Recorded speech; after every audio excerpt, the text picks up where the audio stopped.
Let's freestyle, bro. All right, let's go. All right, here we go. What's going on, man? It's your boy Rick Rico. Welcome back to the Ozone Layer. If you want to help us out, just subscribe. Like I always say, also, I got the homie Dennis right here. We about to roll it off. And Yes, he's sir. going to tell you who we got today. Back on the set again, man. Thanks for, the space, Rick, for the work that you do behind the scenes. People don't get to see that. We're just talking about it, man, but it's very well appreciated, man, because none of this will be possible without it. So thank you. Today, man, I'm excited. I've been looking forward to this day for a while, man. We got special guests in the house, bro. A couple of gentlemen that I actually look up to because they have a lot of like skin in the game, as far as creating content. They don't like to call themselves podcasters, so I must put that out there. They interview people, they conversate, and that's what they do, man. They're raw, they're real, and for real, man, their platforms being on fire. Close to 100K on TikTok. As far as follower goes, Instagram has just doubled just this past year alone because I've been following them. I'm a big fan. That's why I say that. I know.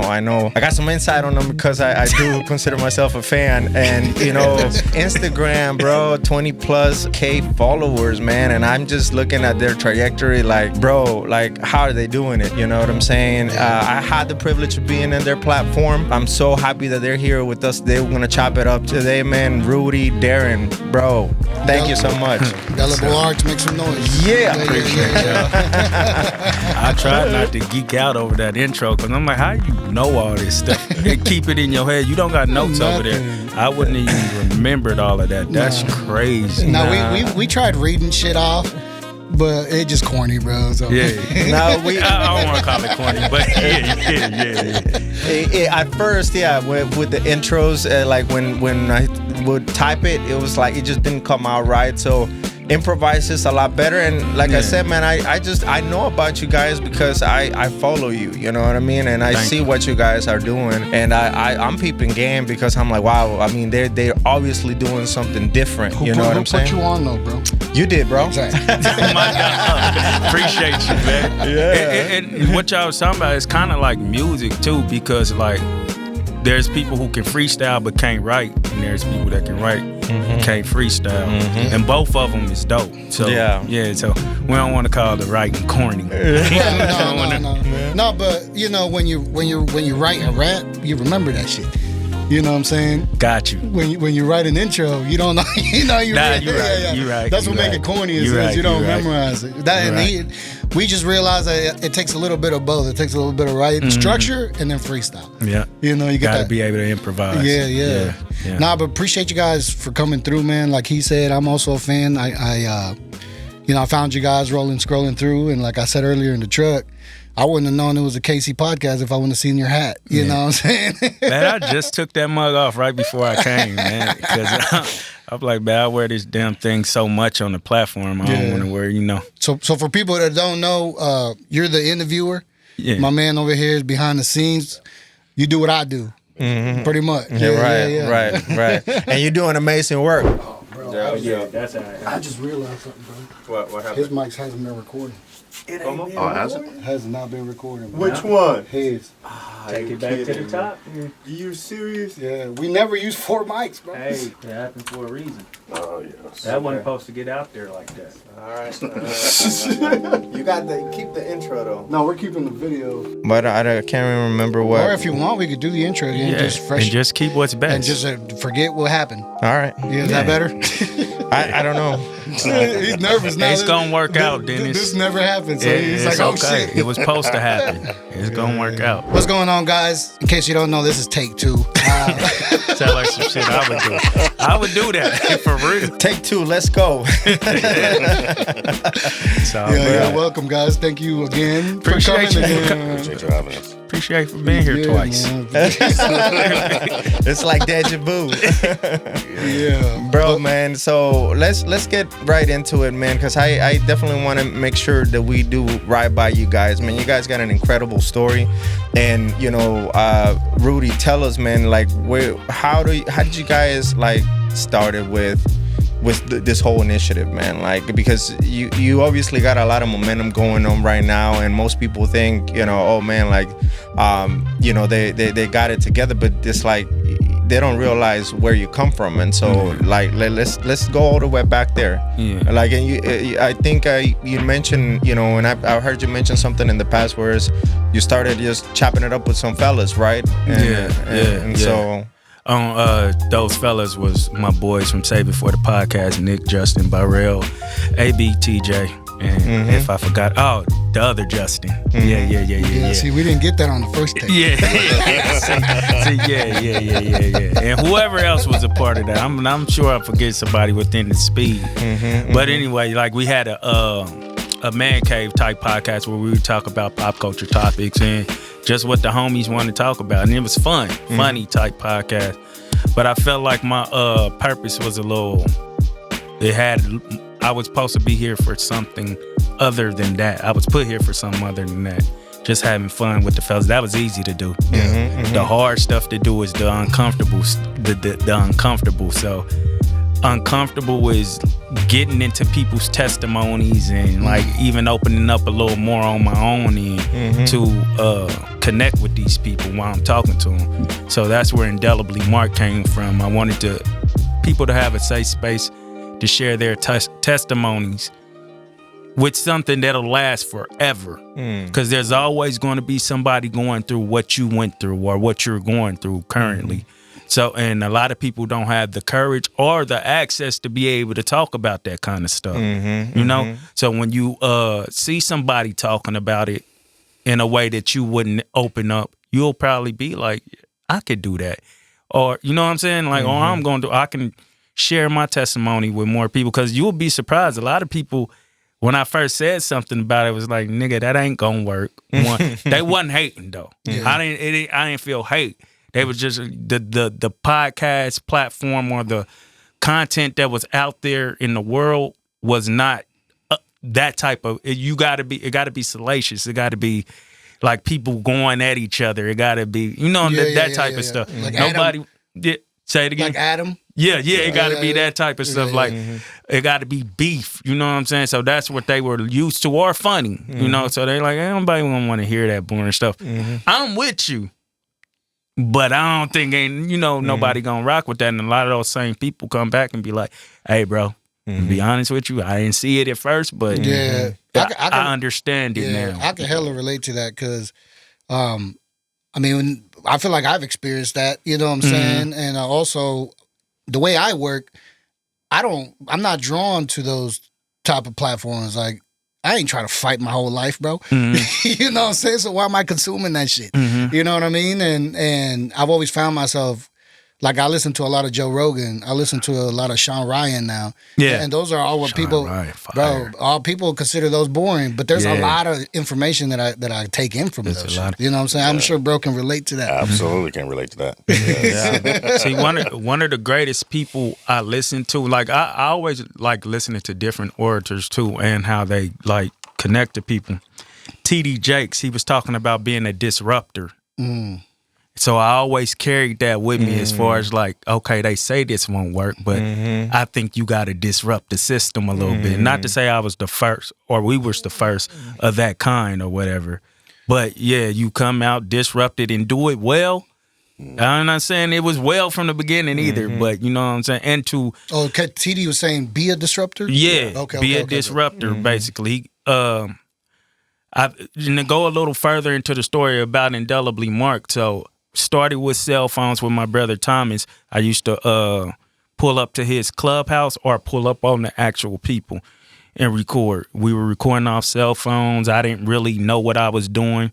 And jump back a little bit more. It was our homie on Save It For The Podcast named TJ. He took care of all the production and stuff. But he moved to Florida, Tampa, Florida. So for me, it was sink or swim. Yeah, I had to learn something a little bit, you know what I mean? Right. So I take the cell phone, start recording those. I record ahead of time. I record probably like 15 episodes before we ever released our first episode. And then I ended up getting in a bad car wreck in 2020. Well, let me take it back a little bit. I wasn't confident in the content. And I was like, I ain't putting this shit out. It's bad. The people's testimonies was good, but the way I recorded quality, the quality was bad. And to other people, it may not be bad. Yeah. You know, people who don't do this stuff. But for me, man, this shit is garbage. And that's because I was looking at Vlad TV and looking at all of them. I'm like, man, I want my shit to look like that. Right, or whatever. right. So, but the testimonies was good. On my end, it was bad. So what happened was I was leaving work one day early, because I wanted to get some sleep before I went to this person's funeral or whatever. I didn't want to be falling asleep at a funeral. Right. And I'm driving. It was 3:00 in the morning, 3-something in the morning. And I'm driving, and I feel myself just spinning out of nowhere. I'm like, why the fuck am I spinning? You know what I'm saying? You know what I'm saying? And then I started flipping, tumbling down the hill. The car started tumbling down the hill. Was it just bad weather or just like... No, I got hit by a drunk driver. Oh. I didn't feel the impact, though. I didn't know. You know what I'm saying? I'm the like, hell? You really got hit? Like, this ain't a dream? no, this I don't know now. See, I don't know now. I feel like it actually happened.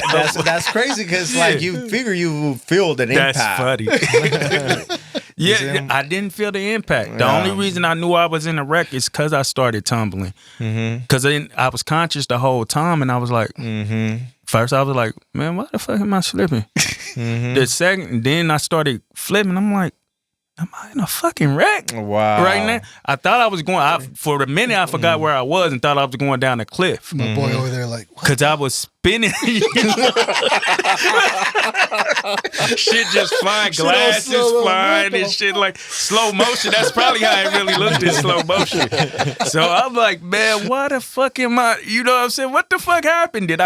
Was it black ice? I don't know. It wasn't even a snow day, but all was going through my mind. I thought I was going off a cliff, bro. I was flipping so long. In actuality, it was probably only 20 seconds. It's like 2 flips. But going down, it was more than 2 flips. I flipped 75 yards down onto a train track. They had to lift my car up off a train track. But I get out of the. That's a long flip, bro. It's a long flip, but I'm saying it felt longer than what it probably actually was. And then when I stopped, for a minute going down, I was like, God, please just, you know what I mean? Tell my wife and kids I love them or whatever if I don't make it out of this. And then once I stopped, I was, oh shit, am I really alive? Like, because it felt like I was going down. The car was upside down, but it was tilted on top of the train track and the glass was open in the back. I'm assuming you had seatbelt on. I had my seatbelt on. I didn't fly up out of that joint. So it's blood like all over the thing, but I didn't think about that till I got out of it. Your blood, obviously? Or? It was my blood. Yeah. Because, and while you saying that, I seen my daughter's car seat pushed to the front because I usually get her that early. My daughter from out north, not my daughter from out north, but my young daughter's car seat was pushed to the front, and I was thinking about how early I usually go get my other daughter, but luckily I had to go to a funeral. Wow, that sounds crazy, but not luckily I had to go to a funeral, but I didn't have her with me. But it's that whole things happen for a reason type of stuff. Yeah. So you saw the blood. So I saw the blood coming, and I started crawling out of it or whatever. I crawled out of the back of the it was a Toyota Camry, the back of it. Because that was the only opening. I didn't know that was the back. I'm just crawling. You know what I'm saying? Crawl up out of it. It's flipped upside down, and then I see a car stalled up top of the hill where I came down from. And I'm like, damn, did I just hit somebody or something? Or did I not even thinking you fucking hit me or whatever? Right. So I will run up there to check on them to make sure they all right. Her head pops up off the steering wheel, and she's like, no, you all right? And instantly I'm thinking, like, it was a young Latina girl, and she was like 24. She was drunk driving or whatever. Damn. She looked so fucking stressed out, and that triggered. Now that I think about it, that's why this platform is what it is. Because in my head, I was just thinking about what the fuck is she going through. But why I'm like, man, I'm all right. Just hey, can you call the cops for me? My phone is in the car and I can't get to it. Yeah. And she was like, I called my mom. She's called the cops or whatever. And as I saying that to her, the cops is pulling up. I put my hand in the air because, you know I put my hand in the air. That's protocol. Hey, protocol. Yeah. and I'm 2, 3. Shit, my shit is ripped. My hoodie is ripped up. I got blood all over my hands, and I'm bald head. You look guilty. Yeah, and not even just that I'm bald head. I'm bald head, and my hair wasn't cut, so I had to. So I kind of probably look like a pedophile or something like that. You know what I'm saying? The way I look, so I'm like, I got my hands up and shit like that, and the cop jumped up out of the car. He was just, put your hands down, bro. This ain't about that. I'm like, nigga, I'm just being safe. But yeah, I was like, how you get here so fast? He said, I heard it. I heard it from where I was at. You know what I'm saying? And I was like, wow. But anyway, going through that whole, like, he seen the car down there. He was like, no, he didn't see the car. Yeah, he said, where's your car at? I said, down there. And he looked at me like, How are you alive? Yeah. You got up out of there?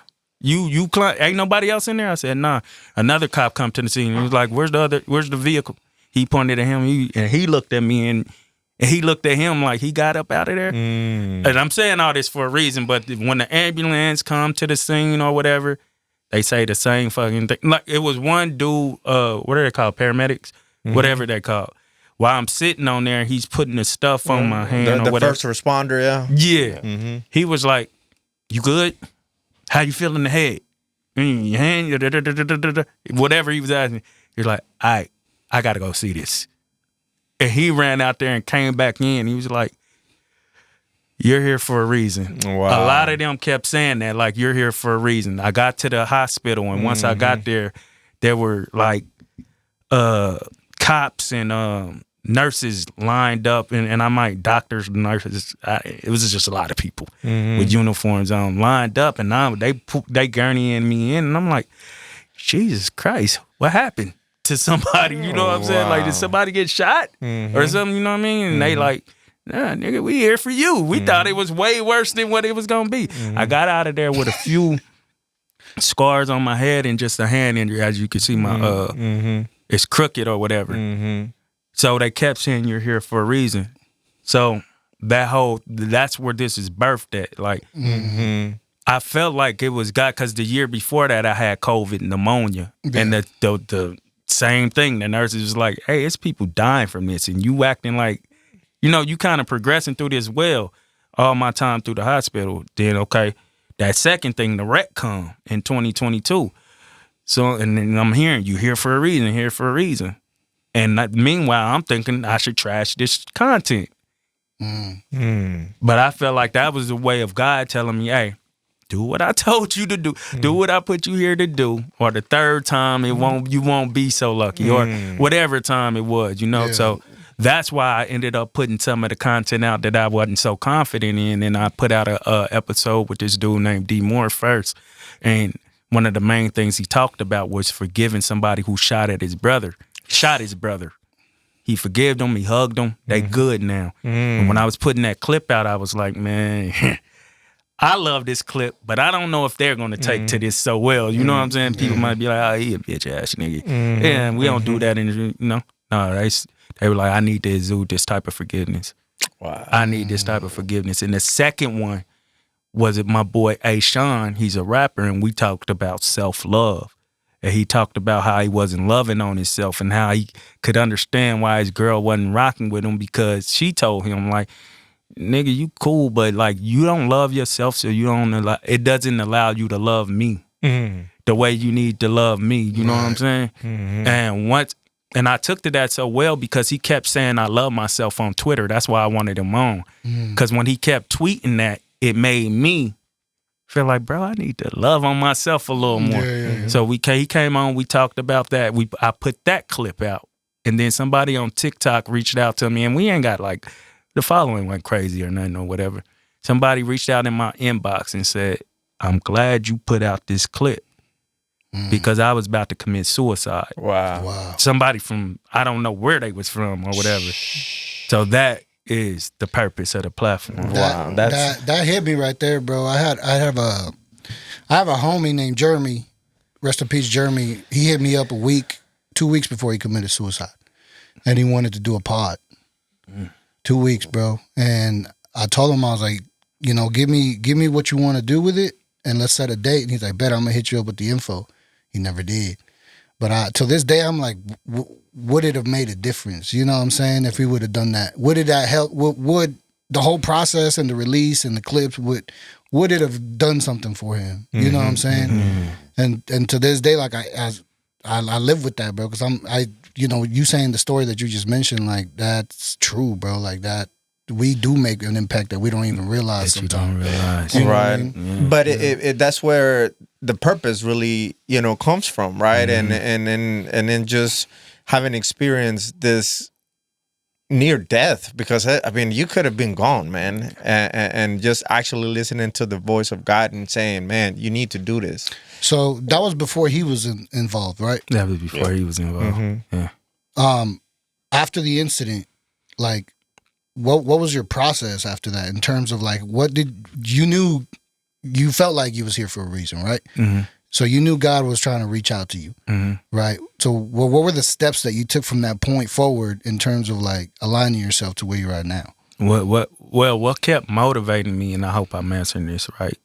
What kept motivating me is getting messages from the people who were on the platform, showing me messages that people were sending them about sharing their story. It's not like always people were direct messaging me. And that's what it's for. Like, I'm not the one on there talking. Like, okay, of course the messages should go to you, but like hearing them be like, man, I was skeptical about doing it at first, but you might have had a little skepticism about it too. But skeptical about doing it at first, but like hearing so many people care about my story or like it's actually helping somebody. Thank you, bro. Yeah. Thank you. You here for a reason. So like that kept me going, and the process was just I did up to like 50 episodes. I did 50 episodes, and one actually started going viral. This dude named Keith Jones, my homie Keith Jones, or whatever. And you know, he was talking about his street life and talked a little bit about prison or whatever. But a lot of people from here, and it's not just Kansas City viewers, but a lot of people from here, what they know him from, they seen him talking like that and saw the coolness in that. And some people don't fuck with it because he actually ended up telling. You know what I'm saying? Within them. So they're commenting and stuff. Oh, how could you ever have a rat on there? Da da da. All that stuff. Whatever. But I've seen the people that actually connected to it for what it was, and it made me keep going. So I wanted to do a show with him after we got 50 episodes. I wanted him to come on the platform. So what I did was, after seeing my boy Nick B, who went to Darren, shout out to Right in the Nick of Time. He has he started going to Darren for his stuff, and Nick has always asked me to come to these different people's platform to let them, different people's studios to let them record the content, and I just went with it. I seen, like, I'm reading how they are, like just seeing how stuff is going. I just went with it. Then he went to, I think I said that wrong when we first recorded. He went to Darren. He never told me to come to Darren. Yeah. I seen his content with Darren, and I'm like, all right, I think I might reach out to Darren. What I wanted to do was record I wanted Darren to record a show for my boy Keith, the dude I said I did the content with. I wanted him to start recording that because I wanted to look better than the content that I was putting out for the show I was doing. But I wanted Keith to be on the network. I'm like, man, I can't have you looking this shitty. So I go. He told me, he was like, I like the ideal or whatever. Let's try it with some. Let's shoot your show, your regular show. Let's just do a practice run with it. I do a practice run with it. I'm like, I mean, if I'm gonna put this up. I think it was with my daughter, the first episode. No, the first daughter, Ashley, post lady. Ashley, Ashley, post lady. We do it with her, and I'm like, okay, I can't put this episode out like this and then go back to recording on my phone. So I'm like, you just got to record my shit now too. You know what I'm saying? Like, so that's how that happened. That's how I ended up with him, and it went from not terrible, but terrible. It wasn't terrible. It was better than what I was doing. But now where we're at now is like it was terrible. It was terrible. It was terrible. I'm not gonna lie to you. Yeah, it was a whole process. Yeah. When he came to me, I wasn't really prepared for where we are now. You know, I only had like one camera, some shitty lapel I had mics. 2 cameras. So what? You had the Sony and the Black Magic. Sony You don't wasn't like the Sony, Yeah, though. that Sony was not a camera. It didn't compete with the Black Magic as far as quality, color, look. It just wasn't. You know, it wasn't there. Right. So I had to do something with that, and then move over. So that's where the Red came into existence. Was trying to upgrade from that Black Magic. All I got is Sony, man. No, I mean, now you're Nah, don't try to clean it up now. Don't try No, because there's a difference. There's a huge difference. Sonys are great. When you compare a Sony with a Sony, absolutely gorgeous. Yeah. But when you compare a Sony to something that's shooting raw cinema, it makes a big difference. Your shutter speed, the way it captures the light, the way it actually portrays the image, they're completely different. So it's like it's coming from, in my mind, it's coming from going to go see an IMAX movie and then jump into a bootleg. Yeah. Because this is shooting the cinema at a shutter angle. Yeah. And this is doing a shutter speed. Yeah. So they look completely different. Yeah. So they clash. You know? Yeah. And I didn't like that. No, I hear you. Yeah. I hear you. Them cameras is expensive. They are.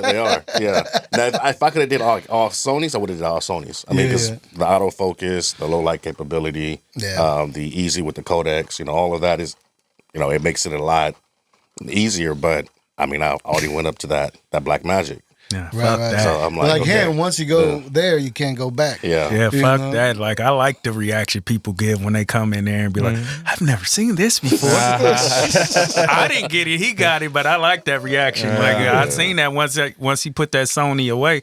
Even though they were still giving that reaction because these are people who ain't never been in front of cameras like that. So they, he got these big ass lights and that shit could be intimidating. Right.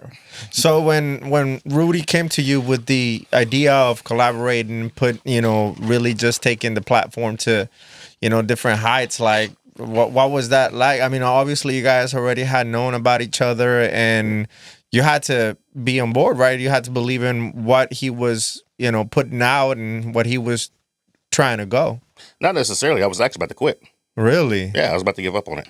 Huh. Yep. When he came, I told myself I'm about to go ahead and just invest everything back into the U.S. military with the defense program and then just basically live my life as an employee. I got tired of how Kansas City treats their talents. Bro, man. Yeah, I think you just hit a very sore subject, man. I think. Open that sore up. Let us hear about it, man.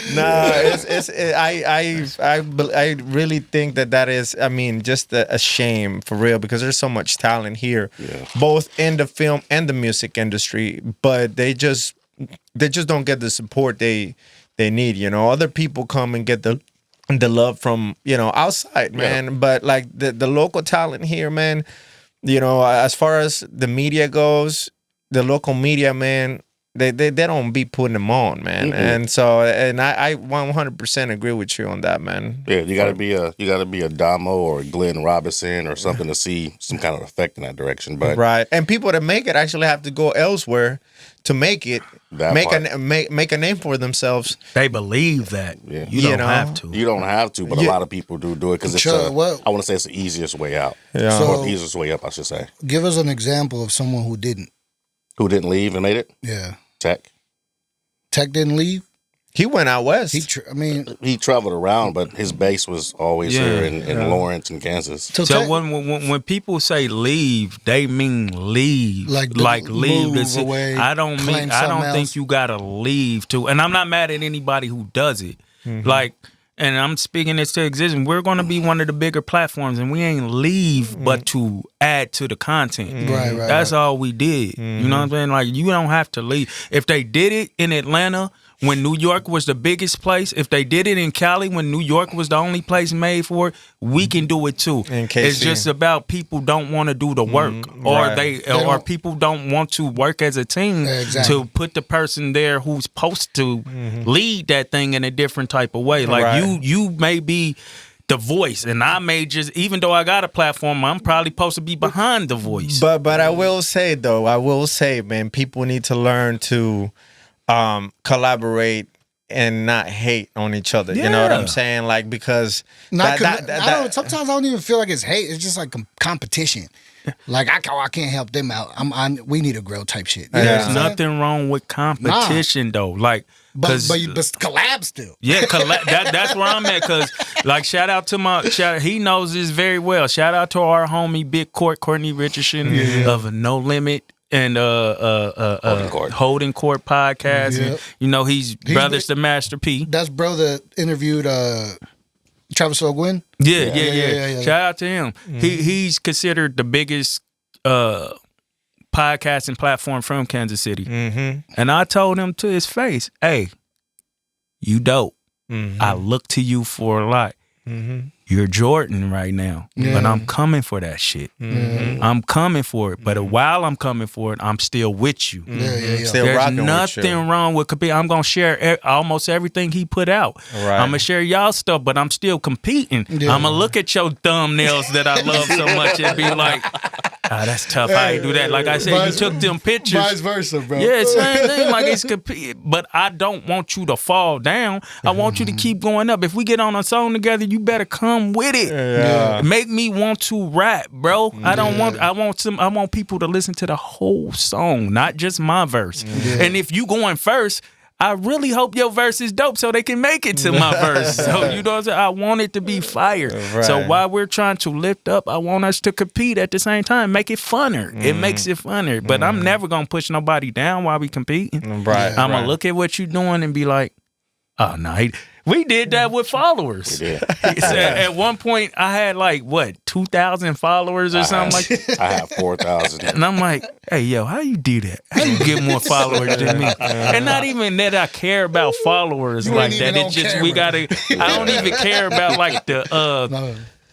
I don't care about social media as much, but I know we need the audience for the platform. So I needed something to motivate me. I'm like Kobe and Joy. I learned from everybody. Yeah. Them dudes would just make anything up in their head that Dennis might have said hello every morning and forgot to say it this morning because he was going through something. And I'd be like, yeah, he got it out for me. Yeah, I'm about to just make myself think about that in my head just to make me better. So when I seen him have more followers than me, I'm like, hey, how about that? And I'm going to tell you. It's no sneaky thing. I'm on your head. So that's how we started. We started and that was to elevate both of us because we're working together. Yeah. I want him to make his followers go higher. Yeah. You know what I'm saying? So we did that. That actually made us start getting. I forgot about that. Made our followers start going up.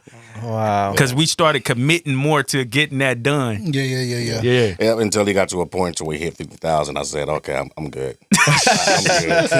Yeah. But without that, I probably wouldn't have been pushing for it. That's I needed something. I needed to be like, what the fuck? He don't even say nothing on social media. You know what I'm saying? So it made me just so there's an understanding. Anything I'm thinking in my head, I got to tell the person I love or I rock with, like I told Court, I'm coming for you. Like I told him, I'm coming for you. Just so you know, I don't hate you. I'm not hating on you, but I'm coming, nigga. Yeah. Yeah. Hell yeah, man. I like that for sure, man. Because so in your case, with the role that you play in Indelible Arts Network, can you tell us a little bit more about that? To be honest, I'm an introvert with ADHD. That's what I like to say. So a lot of me is more like trying to perfect everything. Mm-hmm. I cannot stay still. How the fuck I relate to both of y'all? Yeah, I cannot stay still, and perfection is one of those things I'm always striving for. I'm never going to reach it, but I'm always going to keep reaching. Keep going for it. So building up everything with Indelible Arts is more to the idea of stepping into that director seat. Yeah, seeing what he's bringing to the table, seeing what he's trying to do, and then what can I add to it to give it that perfection look, Right. So that's what everything that we've done from I like that, Indelible Art and all. I like how you literally focus only on production and how to improve and help the show out Absolutely. in a visual and audio way, and then he only focuses on being the character. I guess it was the face. Yeah. You know what I'm saying? I'm an asshole though. I know he don't like being in front of the camera, and I'll be like, "Hey man, you want to do this episode with me?" Yeah, you know what I'm saying? Because I just see something more in him than every once in a while, man. Just come, you know what I mean? Yeah, that's what I'm telling her sometimes. I'm like, "You want a mic?" We don't have to, like, if you don't want to be in the picture. That's how it started. Yeah, it's like exactly I tell her, I was like, if you don't want to be in the picture, just put your voice in there. Because sometimes we need a female take. You know what I'm saying? Yeah, that would be dope. But I was gonna say though, man. I mean, you're very eloquent with your words. Yes. You know, you got the word lyrical. You got the lyrical. Yeah. for sure. You got the wordplay, man, because you come from the background, the music background. You definitely got this more like mellow vibe. Mm-hmm. Yeah. You know what I'm saying? Very composed type, and that right there, bro, that's a It's a director, bro. Yeah, for real. No, but not just that, but like it's like you could be in the mic too. You could be in front of the mic too. You know what I'm saying? He's pushing me in that direction. I'm actually sitting down on a couple of shows right now that I'm actually thinking about pushing out in that direction. Right. But I haven't done it just yet because my schedule has not been allowing me to. Yeah. But coming up here soon, since Damo's now jumping in and actually helping out with a lot of the chops, that's actually going to come in sooner than later. Yeah. I thought you said I'm not jumping in. I want to jump. I thought you said that as far as the content you create, I want to be in the content. Oh, yeah. We got a lot of that coming. So you do all the editing? Not all of it, but I do most of it. You do most of it? Yeah, most. When it comes to Indelibly, Damo will jump in. He'll do the cuts. He'll bring out the hooks. So how many people are involved? Total, like on everything, I would say when it comes down to 90% of the content, it's me and Damo. Okay. The other 10%, we do have Keith Morale and we do have Marquand Sims. Okay. Sims. I don't know. Simmons? I never knew Marquand. We call him Shinky. You want to add another name? My brother Thomas up there, he's been an investor in certain stuff that we've done, and he used to take pictures, but when he get back to it, you know what I mean? He been lazy lately. No, it ain't that he been lazy. He every time I record though, it's on the days that he have to work though. But yeah, he's a big part of the whole start of this. He's been in the credits since day one. Yeah, never been removed. Yeah. But so you guys are not doing this full time yet, right? I am. Gangster. Full time. Yeah, I'm doing this full time. Fully invested on it. Yeah. Wow, that's good. Fully invested into the podcast world, but also when it comes down to films. I want to say last year I shot 6 films. Okay. And this year I'm trying to go for 8. Gotcha. Before he go into that, can you let them know how you left and what you left? How I left and what I left? What you left to do this. Yeah, I think that's very important. Yeah. I worked for the U.S. military and defense under the nuclear sector with the ATF. Oh, wow. So I used to design, build nuclear devices, small caliber arms, things in that direction. Bro. So I left that job to do this full time. Now, were you like military or were you contracted? I was civilian that moved over to the ATF. So I was ATF under the U.S. military and defense. I gotcha. And how'd you end up in a career like that? I went to school for physics on accident. How about that? Holy smokes, man! Yeah, on accident. I got a full ride to KU. Okay, so rock chalk, man. Yeah, yes. All right. You got a bachelor's, master's from there. I got a bachelor's and I got a trade. Okay. So my bachelor's is actually in information technology and business. And then my trade is in culinary arts. But my first year I did physics. Okay. My professor told me I couldn't make a career out of physics unless I took some other engineering or something like that. I'm not about to add more shit to this shit. That's a lot. Right. So I ended up leaving that, and I tried psychology. I liked psychology until I actually start psychoanalyzing myself, and I'm like, okay, we're not gonna do that either. So let's move on. Yeah. And then ended up going for business in IT. Okay. Culinary arts. Yeah, I went to business schools there too. Yes. Yeah, bro, man, you're just a bright mind, huh? I mean, I had nothing else to do. Like I said, I'm an introvert with ADHD. So. Bro, I could see how that's a blessing too, because it allows you to create this I'm still much. stuck on the psycho evaluation because I relate to that shit so hard. Man. No, it forces you to really sit down and really analyze yourself and analyze your surroundings. You know, I mean, for me, as busy as I am, if I don't read a book a week, I feel like I'm not doing something right, you know, because it's something out there that I'm not picking up, I'm not learning. That is something insane. out there that can really teach me something. So that is insane, man. You got a lot to say. I bet you got a lot to say, man. From as much as you learn and as much as you read and your trajectory of how many different things you've done. Mm-hmm. You could tell a lot by how someone walks, bro. And this guy is get him. Yeah, get him, man. Make him talk, man. I see him on the camera. I'm like, that bro right there. Yeah. Make him talk, please. Go ahead. No, bro. Like, this is crazy. I'm glad we're getting all He be this walking out. so smooth. Like, Yeah. I be when I do the cuts, I intentionally put him in there too. Cause at first, like a lot of people would be like, well, they still do it. Like, why is this guy in the back of the? Cause you know that's not professional, I guess. Most people would never guess, probably, right? You know, I'm be honest. You guys made me comfortable with that because I was like, nah, I can't get in front of the camera. I can't stop. But once I seen bro walking behind, I was like, man, that ain't even that bad.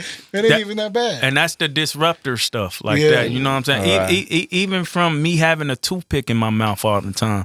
They would be like, man, this is good, but that fucking toothpick is bothering me. I wish it's so unprofessional. I'm like, bro, y'all gotta grow. I don't comment back, but in my head, I'm like, y'all gotta grow with the times. Switch it up, bro. Yeah. Yeah, you know what I'm saying? My thing is to, bro, everything that y'all say ain't professional don't mean it ain't professional. Right. Are you getting what you need out of this content? Is it relatable? Is it relatable? That's why I don't change my voice when I get on the phone with Right. I don't know who people consider important people. I don't be like, hey, this is Dominique. Yeah. No, I don't do that, bro. You gonna like this is anything? Are you getting what you need out of this? Yeah. All right, that's professional then. Yeah. That's professional. Are you doing this full time? What? The I ain't gangster like him. So I ask you because sometimes I'm like, man, my job could see who the fuck I am for real. You know what I mean? Because like, nah. No.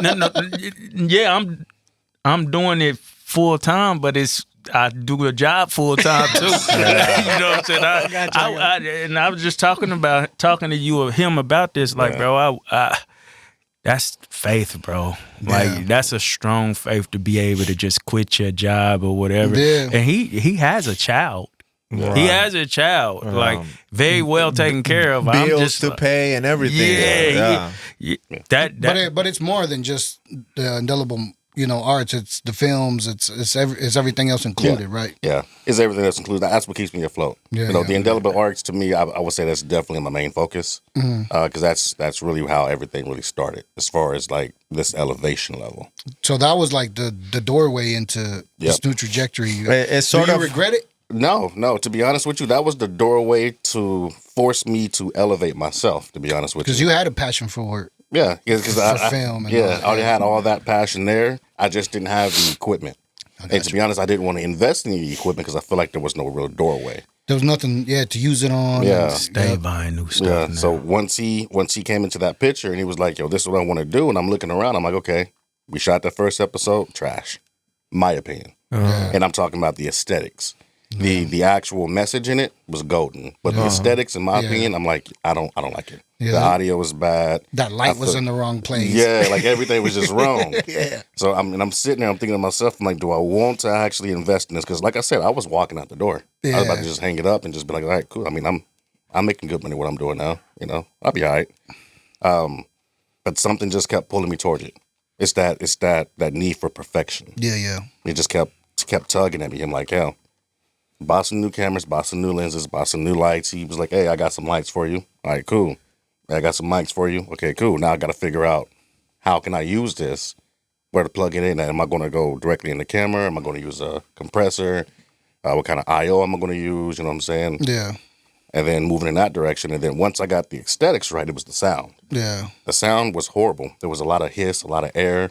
So redesigning the actual capsules inside of the shotgun mics actually helped a lot of that as well. So it's just investing everything into it to get it where it is. Right. No, because you knew the sound you wanted. Yes. You know absolutely. what I'm saying? And you was looking for that sound.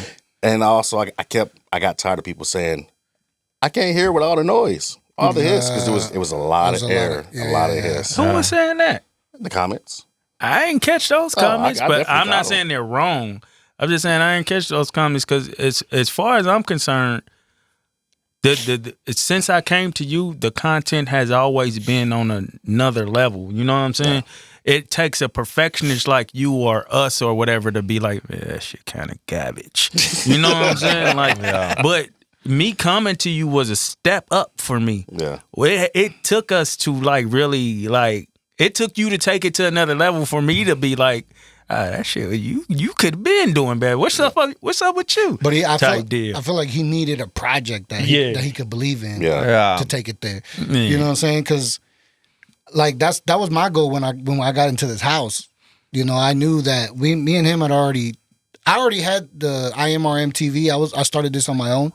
Wait, can you say what does that mean? IMRM. I used to go. I mean, my name is Ricardo Martinez, so my initials RM, and I was just IMRM. You know what I'm saying? Oh, got it. It's the IM that threw me off. Yeah. Okay. And I started the podcast on my own, and I had already built it, and I had already felt what you felt. Like I was seeing the comments, and I started to see the intention, and you know the same reason, like why God wants me to open up the space. So I never wanted to do it alone, though. You know what I'm saying? Even though I could, I never wanted to because I knew like my patterns and where I fell short, and I was like, I need help. Like I need help not only interviewing, but I need help, you know, getting talent and this and that. So when I got in here, bro, that's when I talked to him, and that's when I invested in. They made that bigger investment. You know what I'm saying? To get the 3 cameras, to get the 4 mics, and I just like you, bro. I went through mics and mics and mics to finally be like, all right, I'm cool with this. You know what I mean? Yeah. Because we had 4 different mics when we first started here. We had 4. Every mic was different. You know what I'm saying? And every mic had a different noise, had a different impedance, had to equalize each one different. Yeah. I was like, no, I need them all the same. See, that's how he was on the Honey when he did that show, The Honey Trap. Yeah. When we came into the studio, it was a different mic for each host. Yeah. There's 3 hosts, Shanae, Rihanna, and Sierra. And they were all different mics. And then he had us different mics too. It was like 3 more of us.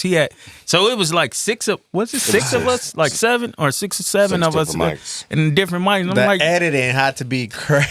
And he knew what every mic was, though. Yeah. He was like, this, her heart beats like this, so this one is good for her. Nothing like that. I'm like, bro, what?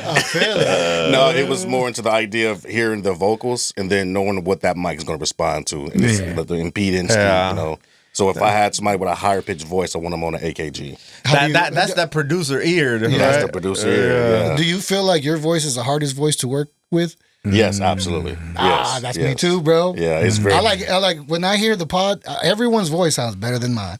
And that's a subconscious thing. That's people. Period. That's people. Period. Hearing themselves. Like you may hear such and such. You may hear your wife on the mic and be like, "You sound amazing. You sound like a radio voice," but she gonna be like, I told you I didn't want to do this. It sounds bad. This sounds like, but everybody else come up to her and be like, "That was you."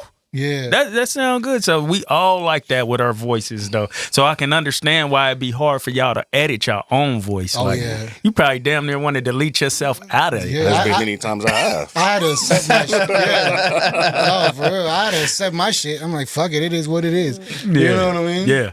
Me too, though. I had to accept my shit because I'm like, if they could just give the full testimony without my voice on there, I would take it. But I started to love it. I'm like, man, it's good. I do notice, like, your talking on the episodes is minimal. Very minimal. Like, sometimes you ask questions without even asking it. True. And it's crazy because a lot of the stuff they go into, I'm like, I was about to ask you that. You know what I'm saying? It's like they can damn near feel the shit. But the reason why it's like that too is because I want you to know this is for you. Yeah. This ain't about the camera being on me. Yeah. You know, the only reason the camera goes to me while they're not talking is so that I don't get tired of seeing this one thing. Yeah. You know, like it's just like driving. Yeah. If you just see them white lines the whole time, Yeah, you're gonna fall and don't asleep. you know what I'm saying? So every once in a while, I got to jump over to me and then go. You know what I'm saying? Yeah. I can't do the Vlad style. I fuck with Vlad. I love Vlad TV, but I don't have the guest for Vlad. But that's the thing. That's why they got to be so impulsive, and you know, because they only got one shot. You know what I'm saying? So the content's got to be. Yeah. No, I feel that though. Like I said, I don't know how I relate to both of y'all because I'm super technical. He could say it. I mean, the fucking blind thing was fucking with me. Yeah. You know what I mean? So I get both sides. I get yours and I get yours because I'm in here all day, man. She get mad at me. She's like, "What are you doing downstairs?" I'm tweaking shit. I'm hiding cables. I'm adjusting the. Once that, and we're talking about the production supervisor of production. Production supervisor. Production supervisor right now. Yeah, Liz. And I'm gonna tell you, Shout out, production Liz. supervisor. Once that money start coming in, you gonna understand why. Cause Say it again. Look, it's not like we get paid crazy or nothing like that. But like when I used to first started with podcasting or whatever or creating content, and I remember telling my wife like, yeah, I got 2 jobs. Like I got to do it. She was thinking like, that's not a job. Like, that's not a job. And for me, it was a job because I don't necessarily always want to do this shit. Yeah.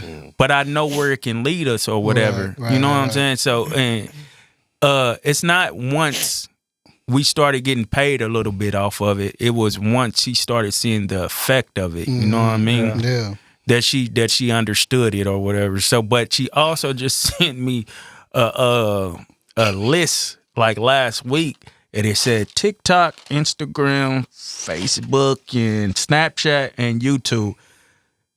And she said, "That's how much you get paid on YouTube." I was like, "Yeah, you can get paid that much." And you just looking at the base pay. You know what a lot of people don't understand, and I'm gonna go into this a little bit, just a little bit. Yeah. People think I'm gonna just speak from my perspective. From my perspective, I see if they say 1 million views, you get $4,000, right? But we can get 100,000 views, and this hasn't happened yet. But we could get 100,000 views and make $20,000. You know what I'm saying? It's about how long you keep people on that content. So when you look at your YouTube studio and it say average 10 minutes, well, you probably want to try to figure out a way to get that up. You know what I'm saying? The average duration that people are staying on there is 10 minutes. If you got hour-long content and keep somebody there for an hour, Right. Hell yeah. yeah. If 4,000 views, if 1 million views is $4,000, and you got 1 million views and keeping people there for an hour, and that's why people thought Shannon Sharp was lying about them Cat Williams numbers. Money. I don't think he was lying. Because you stayed there to watch that whole, 3 hours? 3 hours. You stayed there for the, everybody. I was about to cut this shit out. Cut it. We're done. Keep that retention short. Man, you need, because we don't get people staying. We were just talking about the one we put out today when we were in the truck. Earlier this week, we were like, ooh, they staying on there longer. And it's lesser viewers. And then when I look at the money is getting, it's not a great amount of views yet. It's like at like 4,000 or something like that.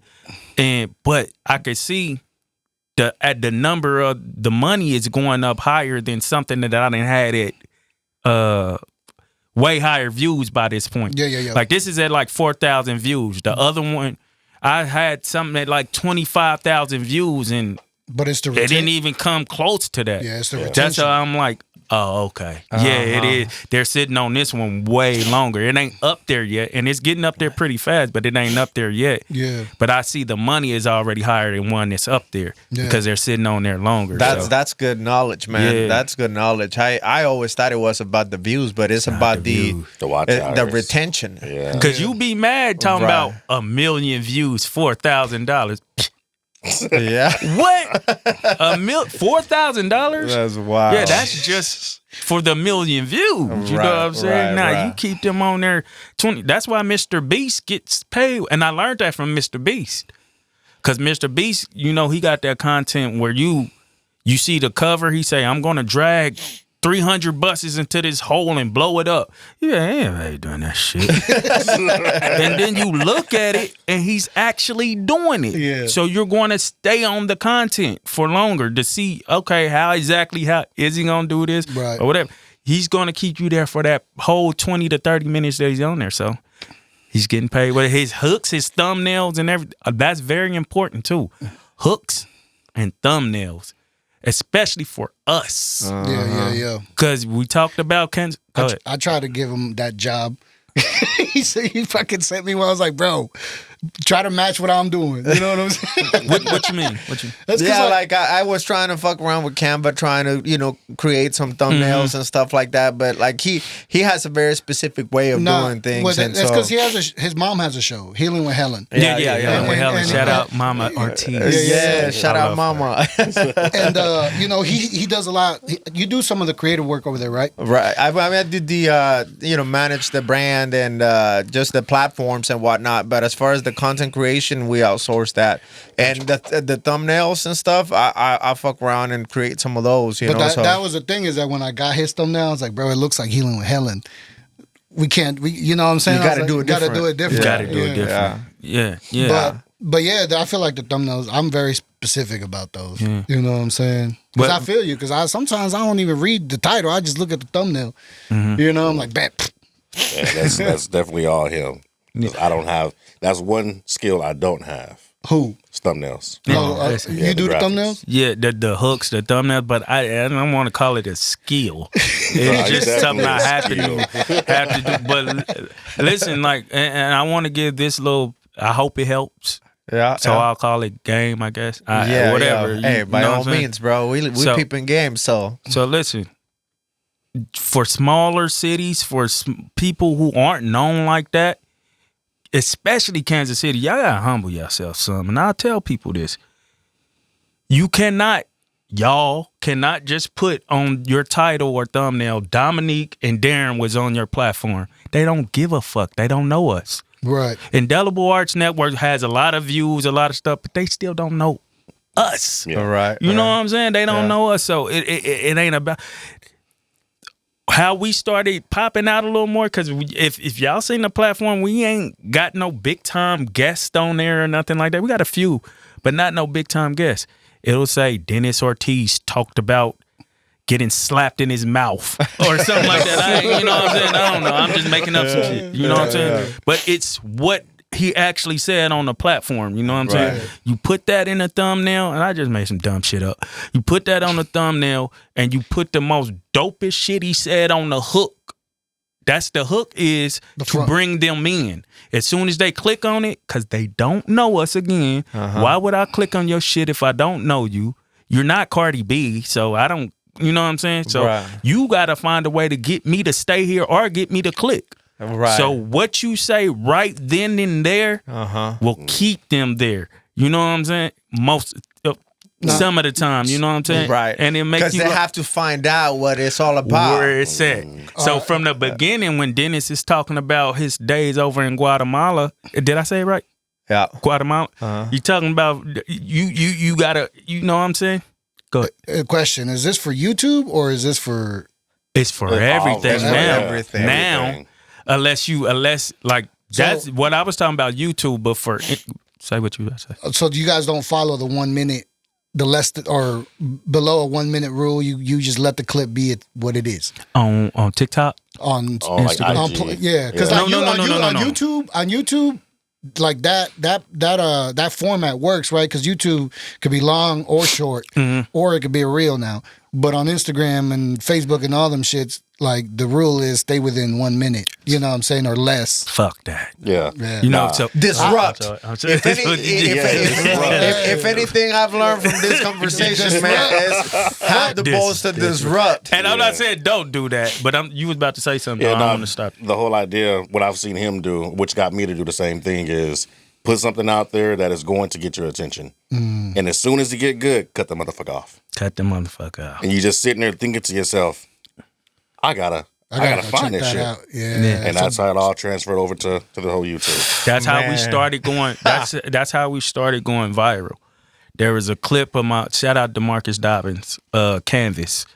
When we were sitting there talking with him, we was like, yeah, that was a good one right there. That was a good one right there. Not to say none of the other ones was. You knew you had a gem though. But we was like, while he's talking, I'm like, clip. He said he started telling his experience about his first prison altercation. And I knew like prison content was big on YouTube at that time. And you know, I say if it's big on YouTube, maybe somebody will be interested on Instagram or TikTok or something. So when he started talking about his first prison altercation on that, and keep in mind the content is about way more than that. The content wasn't even about prison, his whole thing. But I'm like, this is the clip right here. And he started going into it, and it's about his first altercation was with a gay dude in prison or whatever. He approached him, dude came out, and the way he reacted was the F-bomb. Yeah. You know what I'm saying? He said, hey, no, man, F-bomb, all that stuff. And his cousin happened to be near him, and his cousin had a little weapon on him. And he backed the gay dude up, I guess, whatever. But he also, after the gay dude backed up, he said, I'll see you later, whatever. And he was talking to his cousin. His cousin told him, don't go to sleep. I'm going to give you this coffee. He told him what the coffee was for. He said, don't go to sleep because he coming for you later. Ooh. He'll come for you. So he gets into that story a little bit. And then when the gay dude creep in his cell, I cut it off. I said, they're going to ask where the rest of this link at. You know what I'm saying?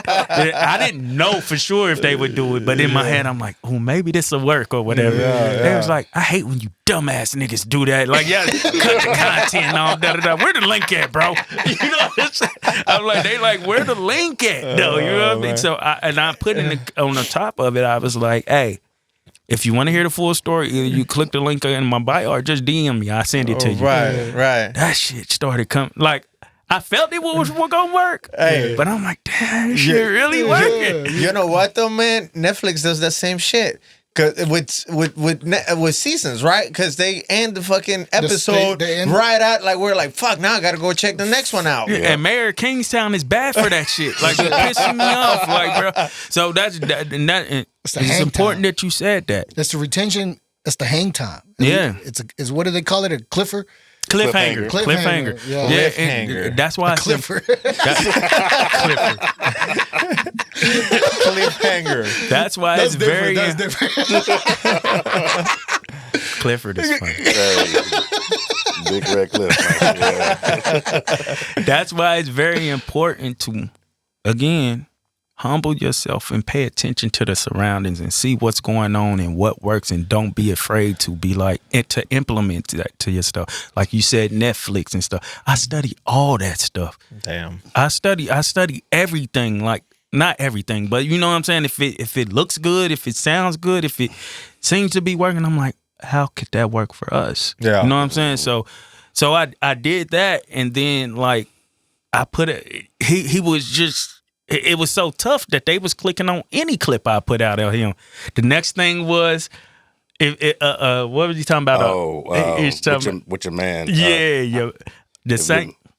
That's how you know the conversation had more depth to it. It was like, now he talking about some relationship shit. Yeah. He talking about he was talking about how he a bum ass nigga. He in there smoking weed. You gotta buy his weed or whatever. Nigga, I cut the grass, grow your petunias. And I'm making up shit. But he was just saying all this dope shit that made people want to click on it. But even on the thumbnail of that, I'll say, I don't know what it's called on Instagram. Thumbnail, the cover art of that, it'll say like, he says a man. I'm not saying this is what he said, but I'm just making some shit. He says the man should, in order to keep a woman, do this. ... Oh, okay. Fuck he talking about. Now, some people won't agree with it, and a lot of women gonna agree with it. Yeah, I want a man like that. It was definitely a lot of that. You know, but I'm a real woman. All that shit. You know? But I must say though, like you got this in mind as you were going in the interview. So you're like, I got to bring this out in them, right? Like I got it right. I asked the right questions because you're already thinking. Do you feel like you're setting up? Do that? Do what? Get it out of them. I feel like now they know. To an extent, because like we've talked about this before, some people reach out about so we got more reach outs than we're reaching out to people now. Right. So, but some people reach out and still come there and be like, "Oh, I didn't know it was this." I think they just see a clip and be like, and don't really understand what the platform is. Right. They just know they have something, like something to sell or something. They like, man, I want to be on that. But I always ask them, I'm like, what do you like the platform for? Because I don't want to assume they don't know the platform. What do you like What do you like about the platform? What do you take from the platform? Yeah. So you're not caught off guard by what the platform is. Yeah. Some of them would explain it to me and then come on and be like, "Oh shit, I didn't know you was gonna get that deep." Right. You know, or they'll come and some people do still get intimidated when they sit down and they'll be like, I was intimidated. Very short. I was in the back. Yeah. Yeah. They'll be very short. It was one I had to actually stop. He was like, he reached out to me and he was very short with his answers. And I'm like, on the interview? Yeah. And I said, Darren, stop this. I said, hey, listen, bro, you asked me to come on here and I wasn't trying to be rude or whatever. The way this works is you really go in depth or whatever, because I'm going off of what you give me. Yeah. That's how I find my next question or whatever, you know what I'm saying? You got to give me something to be inquisitive about, you know what I'm saying? Right. I'm not, if you just like, if I'm like, so what's your earliest memory of life? Man, I had a basketball. Okay. What made you have a basketball in your hand? Shit, my dad gave it to me. And then you know what I'm saying? Like somebody like Dennis is gonna go through the whole motion. You know what I'm saying? You know what I mean? Like pull out ChatGPT right there. Yeah, okay. Go give me something to like feed off of. You know what I'm saying? So most people, for the most part, they have done that. But for some people will still come on there and them the people to reach out and they be very short, and I'll be like, yeah, I've gotten to the point where I'm like, all right, we can just cut this. Yeah. You know. Yeah, and those are people that are just not used to doing this. Yeah. They don't understand, because I've had that. I don't think we've had any. There is a bit of a therapeutical sense, and it's a little scary, I must say, because I have been doing content creation and sitting on that seat and knowing that, well, I'm gonna talk about certain things that are uncomfortable. Yeah. And I knew, like, man, I'm gonna just have to push through it, because I never shared this before, and you know, and I feel like you guys do a good job at, you know, doing that, because it is those stories though that really do help people. It is those stories that, you know, create those messages later on of, man, thank you for putting this out, because this helped. You know what I'm saying? So, you know, to anybody really stepping on that seat and coming out to say something, they have to understand that it's not necessarily for the platform. It's for that person you could be impacting. And that's the main thing. It's like, whose life could you be impacting? Your story could save somebody's life potentially. Right? I mean, to be our rep. Yeah, for sure. What you saying? You see what I'm saying, for though, sure. right? What you saying? Yeah. Yeah. And don't get me twisted. When they're not open and stuff like that, when it's hard for them to know, I understand it. Mm-hmm. I just got to let them know, like, this probably ain't going to come out. And the dude I was talking about actually reached out and apologized to me before I even got the chance to be like, hey, that ain't gonna come out. I ain't gonna lie to you, bro. Like, he reached out in the page, like, hey, bro, I feel like when I was on that platform, I really didn't open up like I could have, bro. And I told him, yeah, I was gonna reach out to you, let you know I ain't gonna put it out, because that would be a waste of not just Darren's time, my time, and your time, because I got a feeling of what your story really is. Right. And I want them to have a great impression from this story, but you not really opening up. You know, I don't want this to be the impression. No, your story really, from what you were sharing with me before, and a lot of people don't share with me before, I actually don't prefer they share their stories with me. Yeah. But some people do that in the inbox. They'll be like, hey, how do I get on your platform? I'd be like, just have a testimony or whatever. And I'd be like, damn. That's a lot. Yeah. You know what I'm saying? The lady from Phoenix, Alabama. I never heard of a Phoenix, Alabama until her. She put her whole testimony out there, and she drove down here and gave it to us. And she one of our bigger views. The Rashida Inez, she's the one who, I don't know if y'all seen the clip where she got touched by her mother, super violated. Yeah. She had already kind of gave us some of the, you know, that was just the surface of the, you know what I mean? I'm like, I don't want people to think you got to qualify to come on there. Yeah. All it is just have a testimony and be relevant. I'm not saying it got to be gangster. Right. I'm not saying it got to be nothing like that, bro. Like, if there's somebody going through what you've been through in life. Right. There's somebody out there. You know what I'm saying? Yeah, it's like they said. I heard this quote somewhere. I can't remember where, but it's you're most qualified to help the person you used to be. You know what I mean? And that's why the stories are.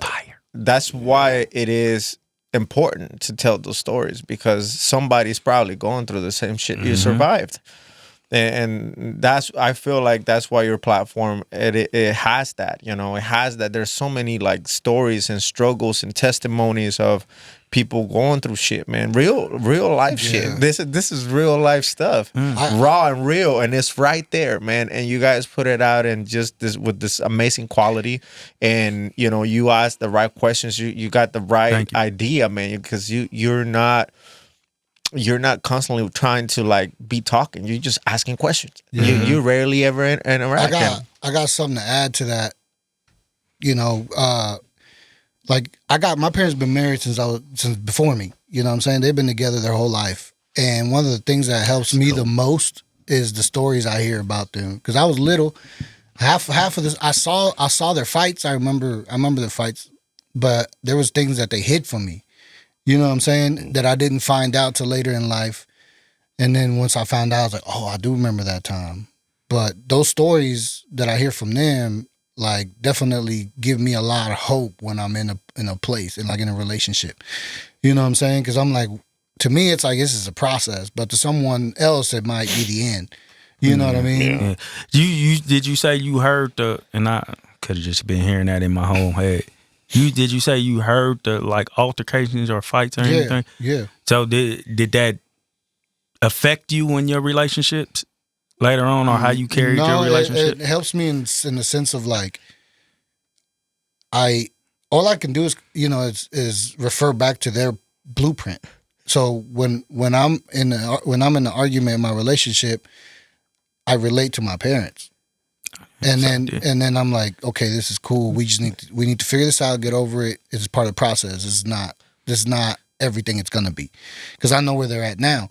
You know what I mean? Mm-hmm. But in the sense of trauma, I think it would have traumatized me if they would have certified it by splitting.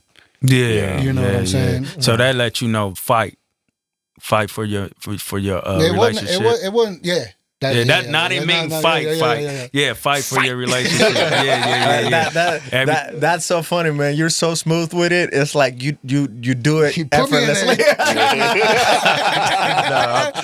That's so cool. You know, but that's a gift. That's a gift in itself. You know, that you have to be able to bring that out in people. And let me ask you something though. Like, through all of this content and interviews that you've been through, you know, I mean, there's been a lot of them. Like, what have you learned the most? Well, first, let me, because it's bothering me. I don't have my ring on, but I am married, and I don't want her to happen to see this or whatever. You know, I forgot to put it on before I came out. Shout out, wifey, right? Shout out Miko Kirkendall. You know what I'm saying? I don't know if she'll see this, I've seen the clip that you guys did. We appreciate it. When you guys are in the bed. Oh yeah, talk me to sleep. That's a different.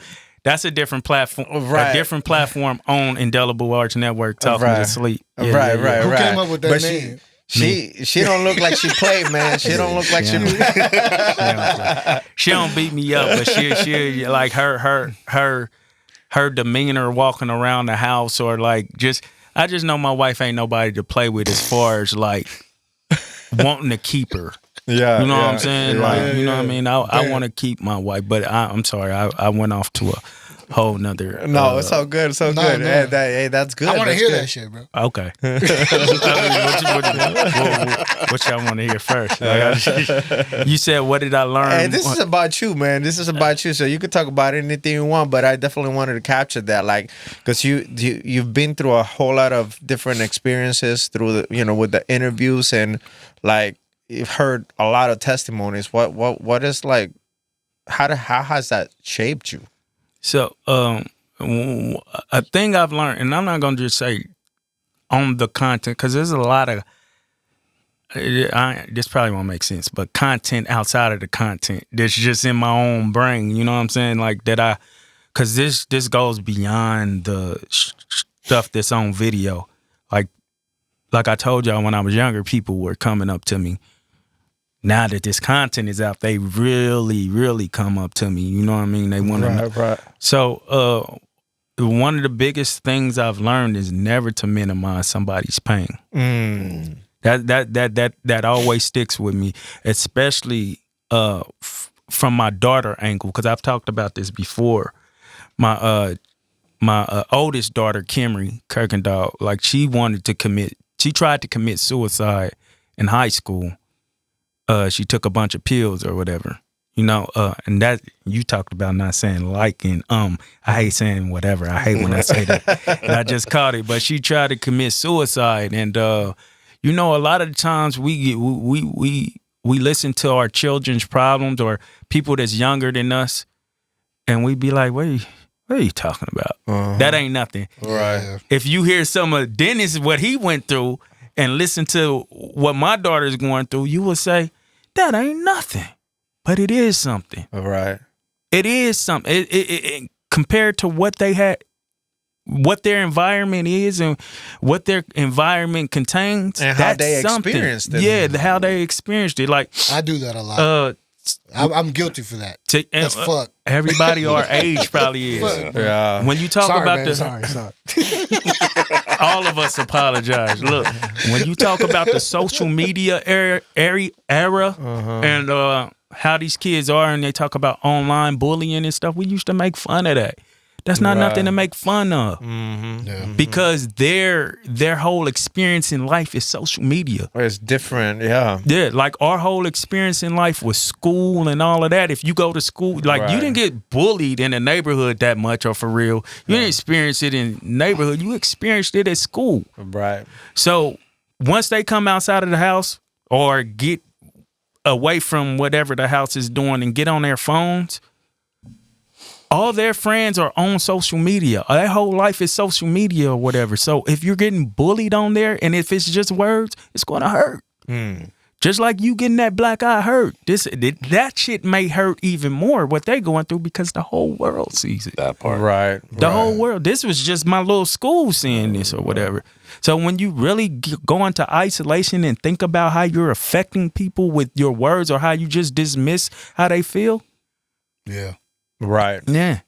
So that's one of the lessons you've learned, is just not minimizing any pain. Anybody's pain, bro. That's good. That's a really good woman. I feel like I've Wait, what about my man? Oh yeah.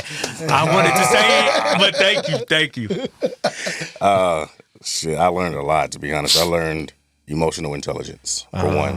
Yeah. I learned emotional intelligence. I've learned to, like you said, not to minimize anybody's pain, but also to take into account that I'm not the only person in the world going through a situation. Mm. And I also I need to act upon that. So if I'm going through some shit and you come and you piss me off and I react to it, yeah. I mean, I got to also think in mind, you're probably moving or doing something a certain way because you're going through some shit too. Yeah. So if I react because of what you're doing to me and I'm reacting, you know, I'm not really taking account that you're probably doing something because something's already nudging you in that direction to do something. Yeah. So de-escalate the whole situation. So work against it. Work against it. Yeah, it was like the other day I was on a shoot and I was on a shoot with some young YNs, you know.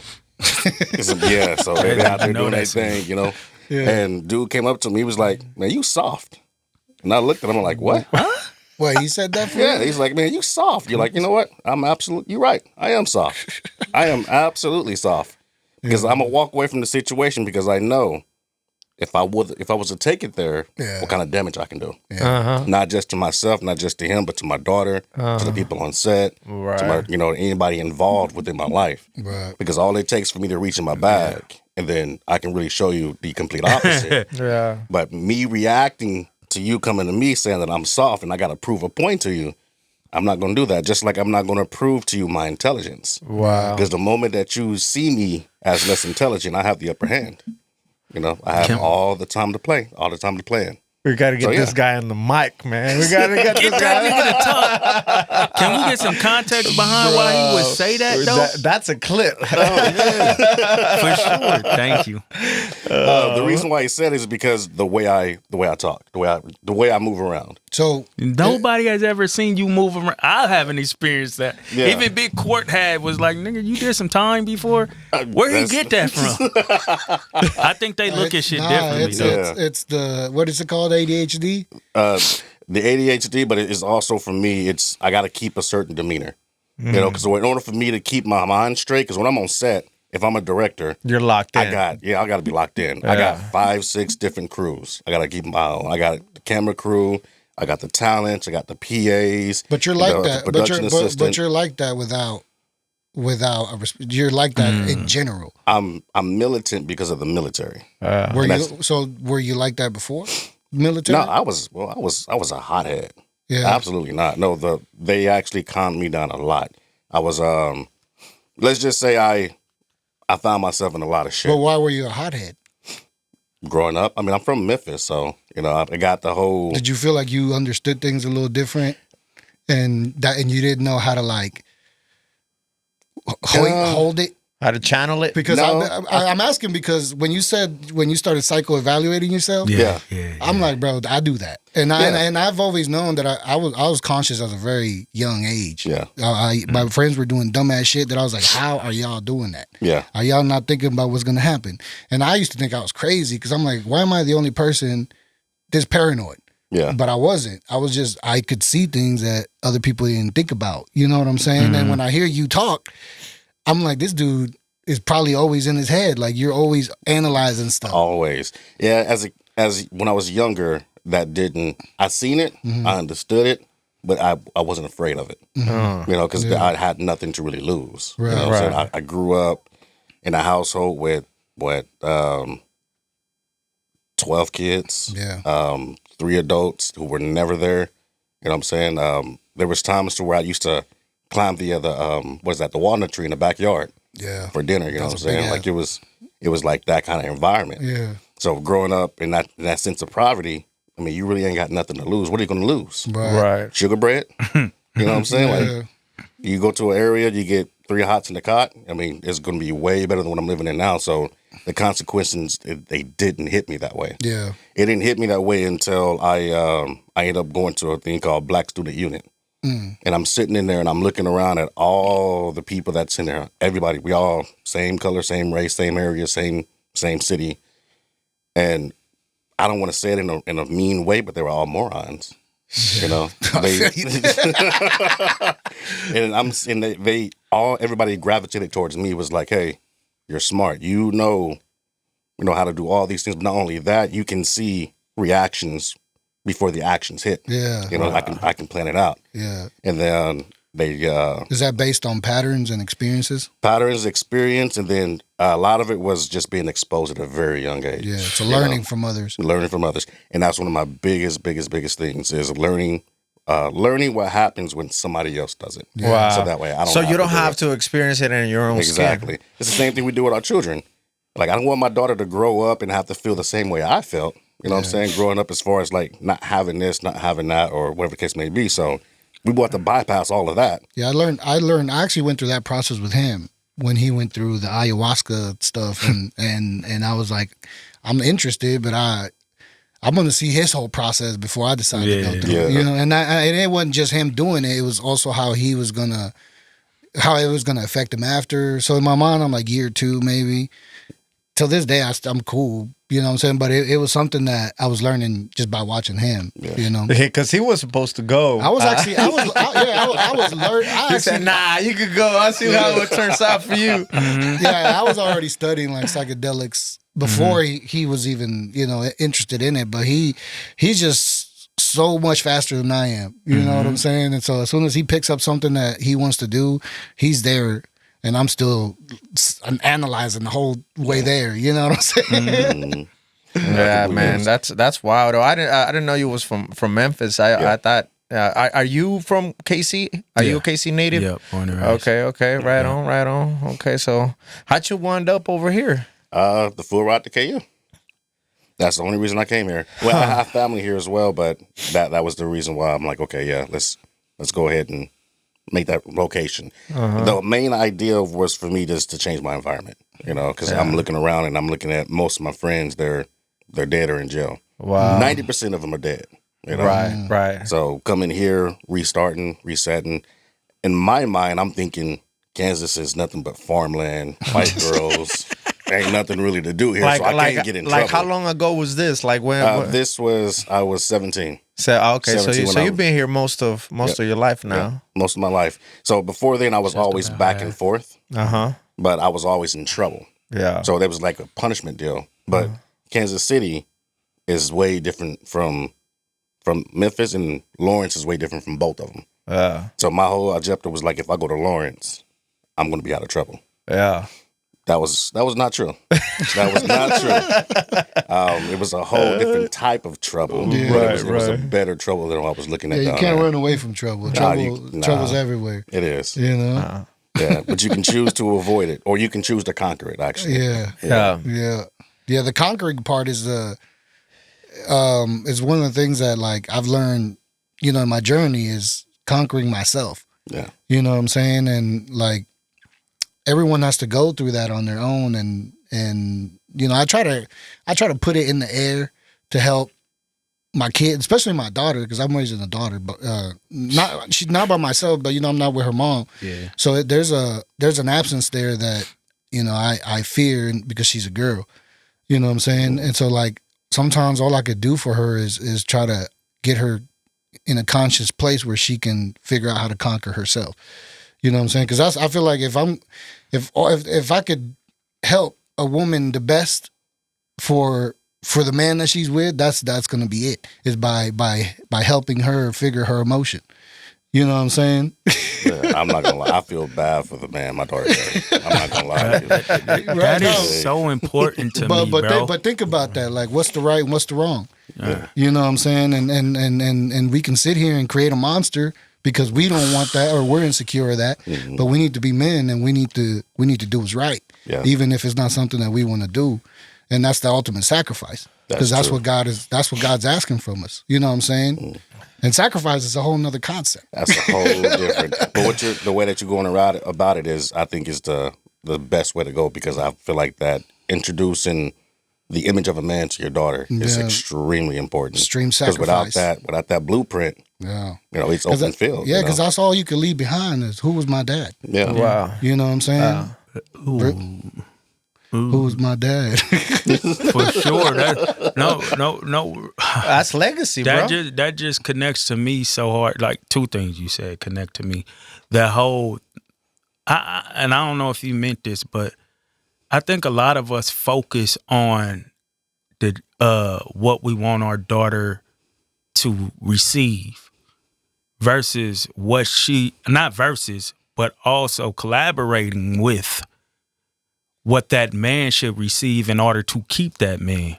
We always try to tell her, like, he should open the doors for you, all this stuff. But what are you doing to keep him? Because we also know we deserve to keep we deserve to be kept too. To be kept too. Thank you, man. Because I wasn't even going to say that, but I was trying to get it. Because you cold.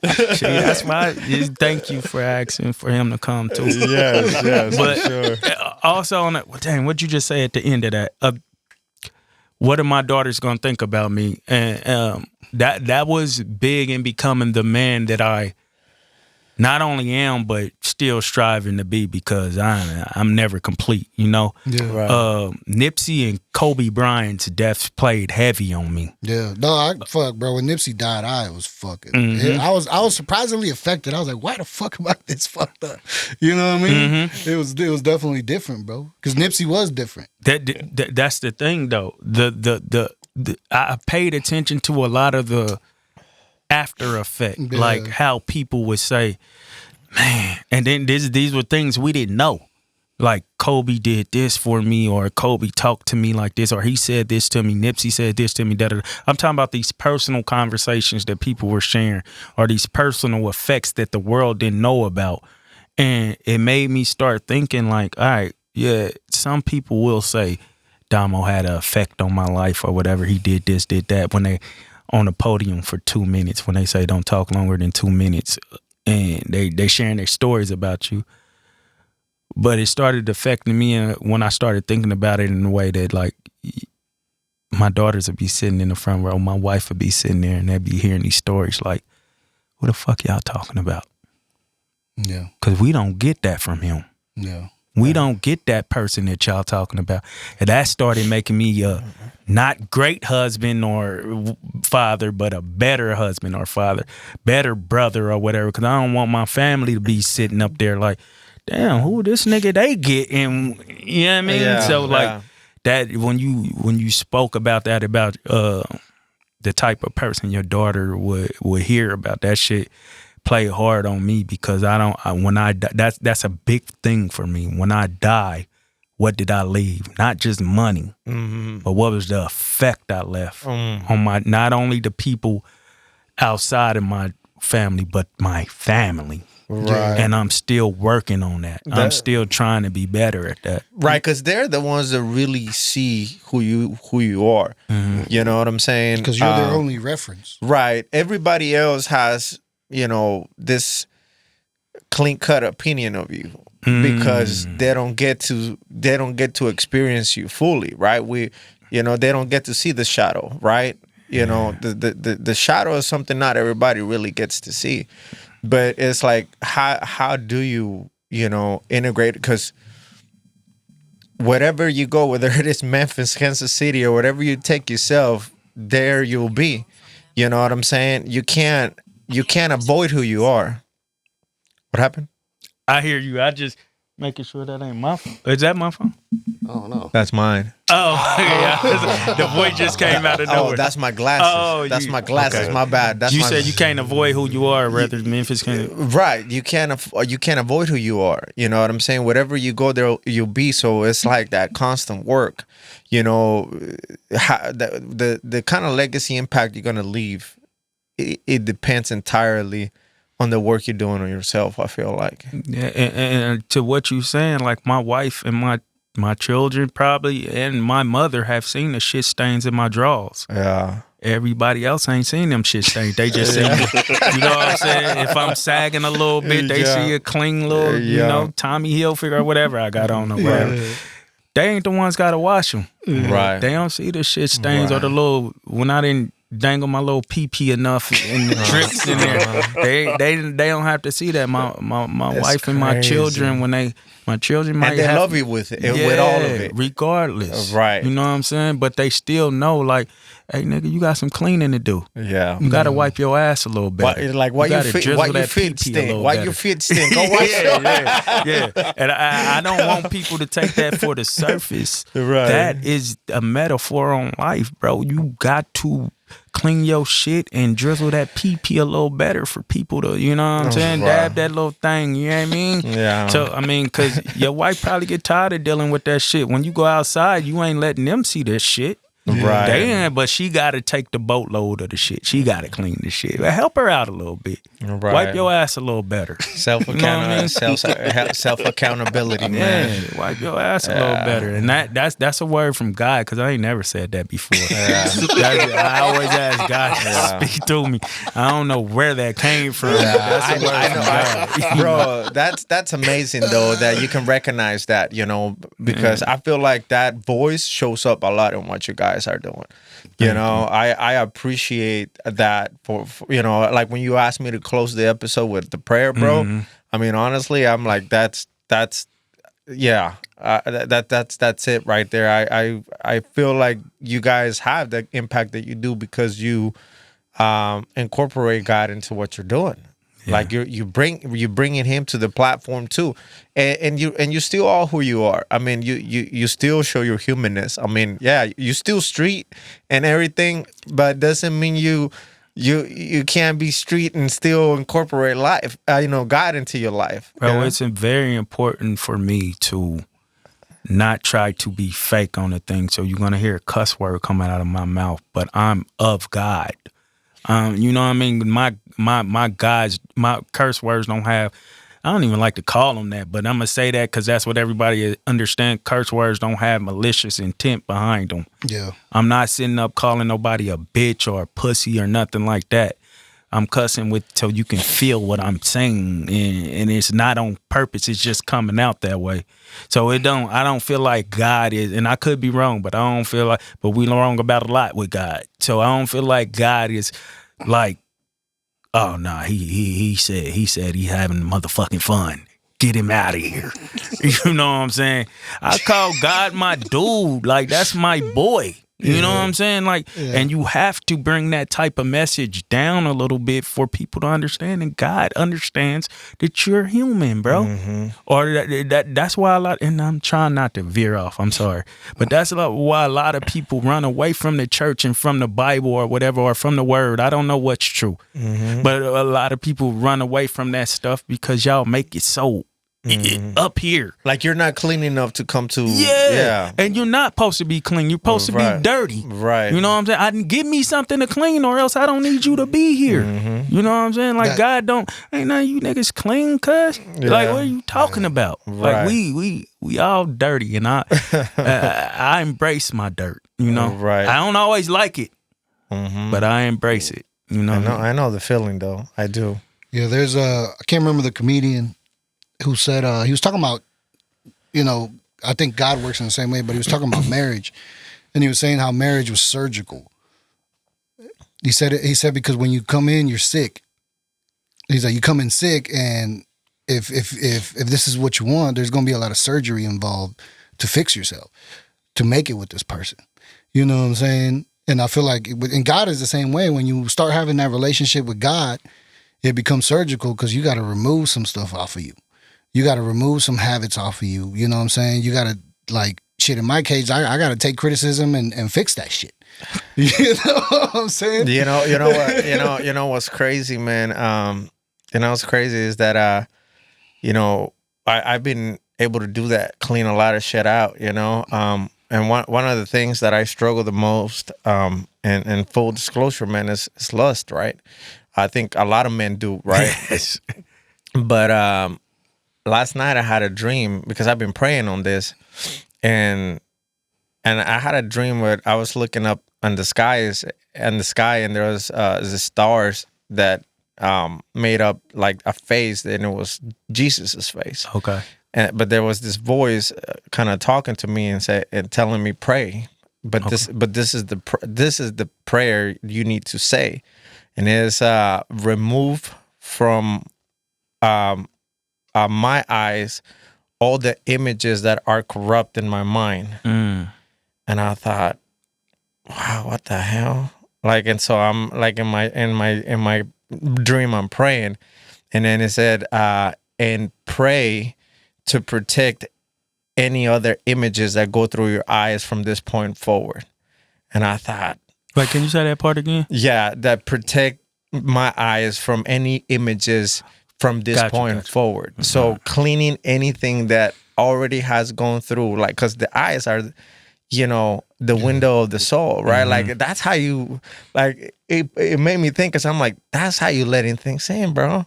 Like, quit scrolling at this shit. Like, quit looking at this stuff. They say there's only two ways into the soul, and it's the eyes and the ears. Yeah.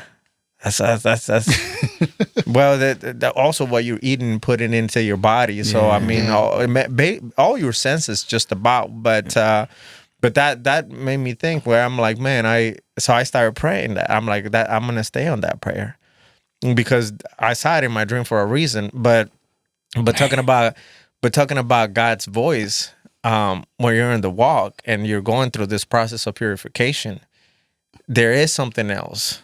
Kind of giving instruction to you. And I let me ask you guys this. Have you felt that instruction show up in this initiative that you guys are doing? From the very beginning for me. Yeah? I mean, to where I am now. Talk about it. Yeah, please. Get comfortable. Talk about it. For me, it's like it was jumping out on faith. I kind of feel like I was ignoring God for a long time. Yeah. Because I was back at work. I was doing a double, I had 2 jobs. I had this and I had that. Mm-hmm. So I was working 12 and a half hours at the base and then leaving and then trying to do my business on the side. So I was getting 2-3 hours of sleep. But the money was rolling in. Were you married? No. Okay. No, but I was co-parenting. Yeah. Okay. Yeah. So the money was there. I had financial freedom. Yeah. And I didn't have to worry about it. So I kept moving. And it got to a point to where I was going into work. God kept telling me, "Yo, you need to focus. You need to focus. You need to get back to full time. And I'm like, "Hey, yo, I ain't got no worry. I can go buy a new camera. I ain't got to look at my bank accounts. I ain't got to worry about how much I'm spending. I'm good where I am." So I kept going along with it, and he intervened. So one day I'm heading into work. I work on a military base. For a week, I guess I went out and I did something. I forget what it was. But normally when I'm leaving the house, I always have a firearm on me at all times because you just never know. Right. So I had my firearm on me, and my firearm was in my car for an entire week. Now, that's a federal offense. Yeah. They pulled me over. They searched my vehicle. They found it loaded with an extra magazine. I'm going away for a long time. Yeah. A long time. So an entire week, I went to base with this firearm in there. And then one day, I'm leaving Quick Trip. I'm 10 minutes away from work. And something's like, "Hey, reach in the back seat." And I'm like, I ain't shit in my back seat. My car is usually clean. So I reach in my back seat and I grab a bag and I pull it forward. I'm like, fuck.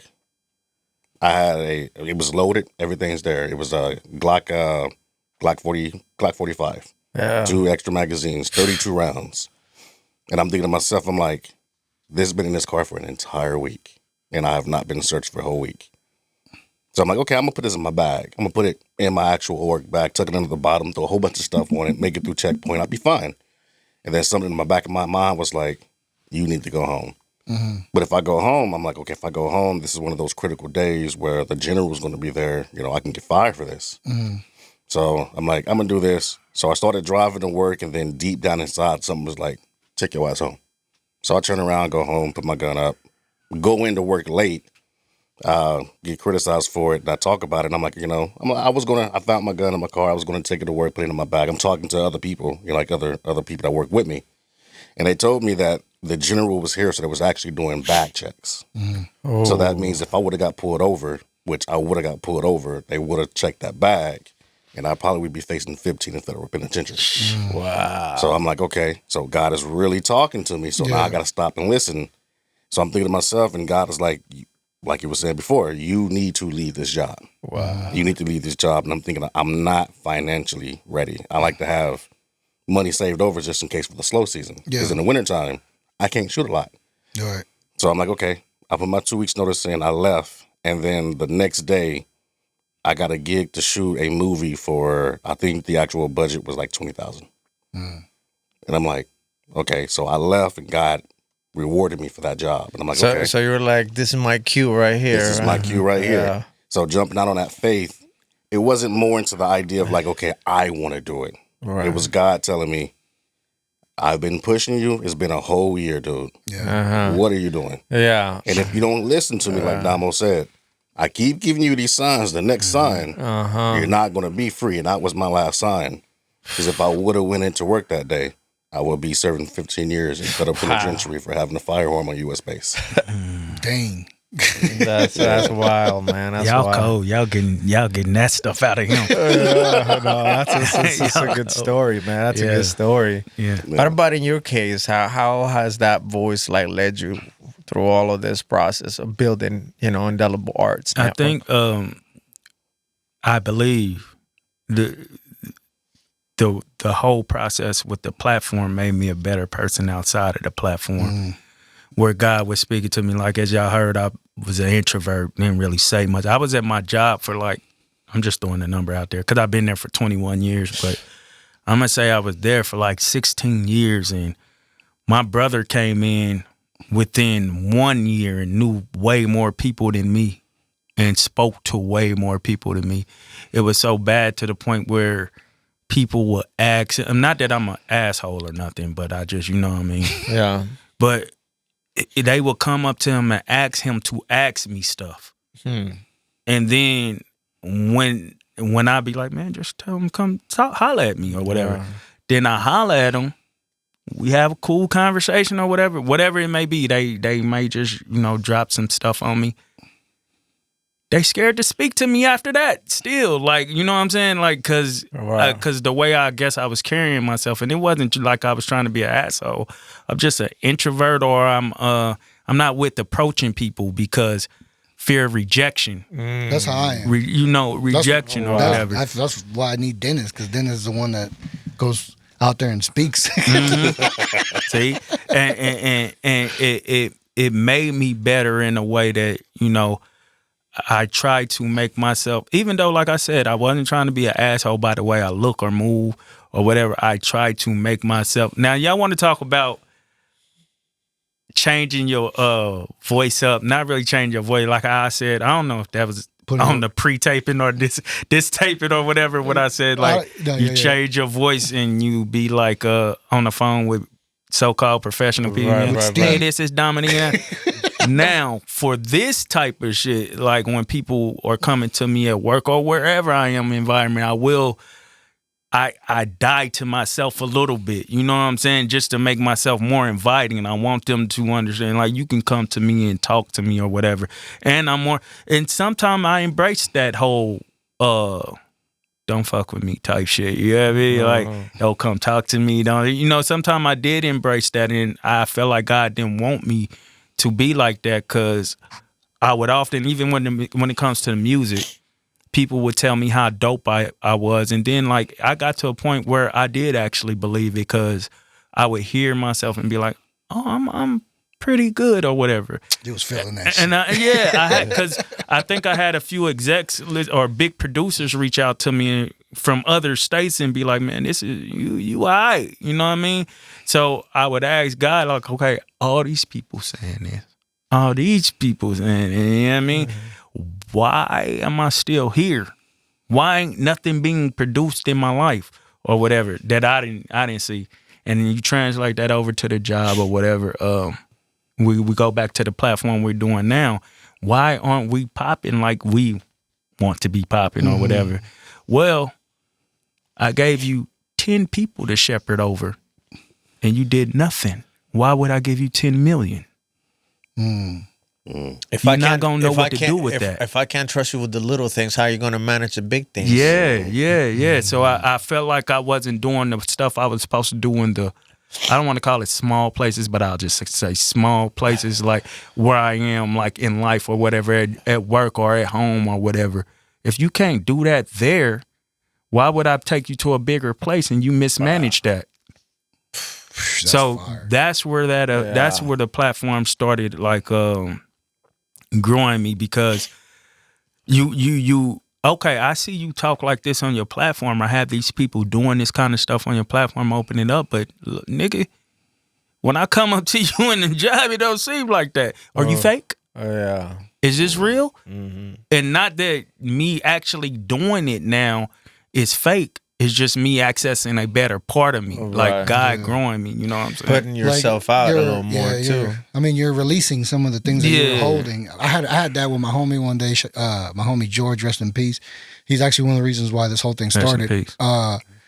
One time, bro, me and him, we had a bet. You know what I'm saying? And every time we went to the mall, we couldn't leave without a pair of shoes. That was a bet.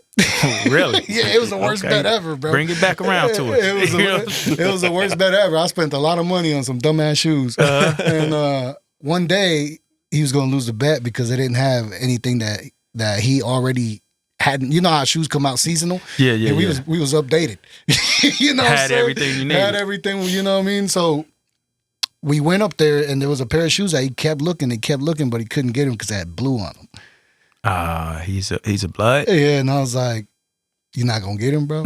And he's like, and I was like, "Bro, when you gonna grow up?"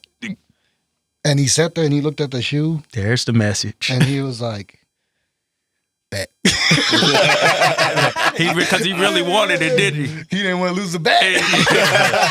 but it was a nice pair of shoes, but though. he got the message, though. Yeah. That's what I respected about George the most, is that anybody could have took that offensive.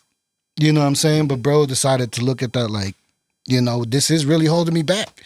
Yeah. You know what I mean? Did that small thing right there, which is big, did it actually affect his life though? Like the way he bought the shoes, he wore them, bro. Yeah. He wore them, and like George is he was like very intellectual, very in his head. I learned a lot from George, a lot. You know what I'm saying? And in terms of the culture too, he's African. So he helped me, you know, my baby's half black. So when me and her mom got divorced or split, he helped me understand how to respond to her better, because I was going to respond like my culture would have responded. Yeah. You know what I mean? But he helped me understand a lot more, and I was able to manage and guide that situation a lot smarter than I would have if he wouldn't have been by my side at that time. Yeah.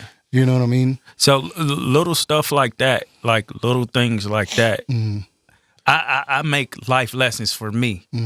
Like I had a big thing with shoes or whatever. Like I had it, you know.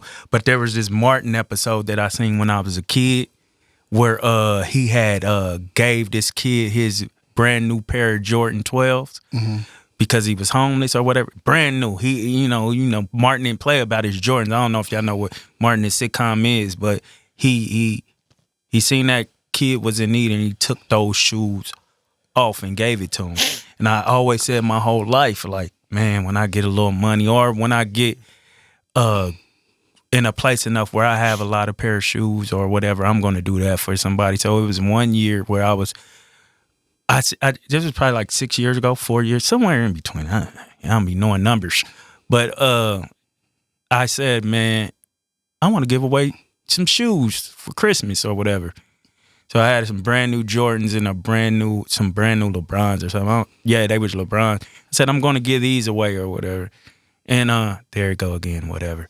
I'm going to give these away. I told somebody at work I'm going to give those away. I'm trying not to say or whatever. I'm going to give those away. And then I happened to throw in this sermon, right? Pastor Mike Todd, I don't know if y'all heard of him in Oklahoma Transformation Church.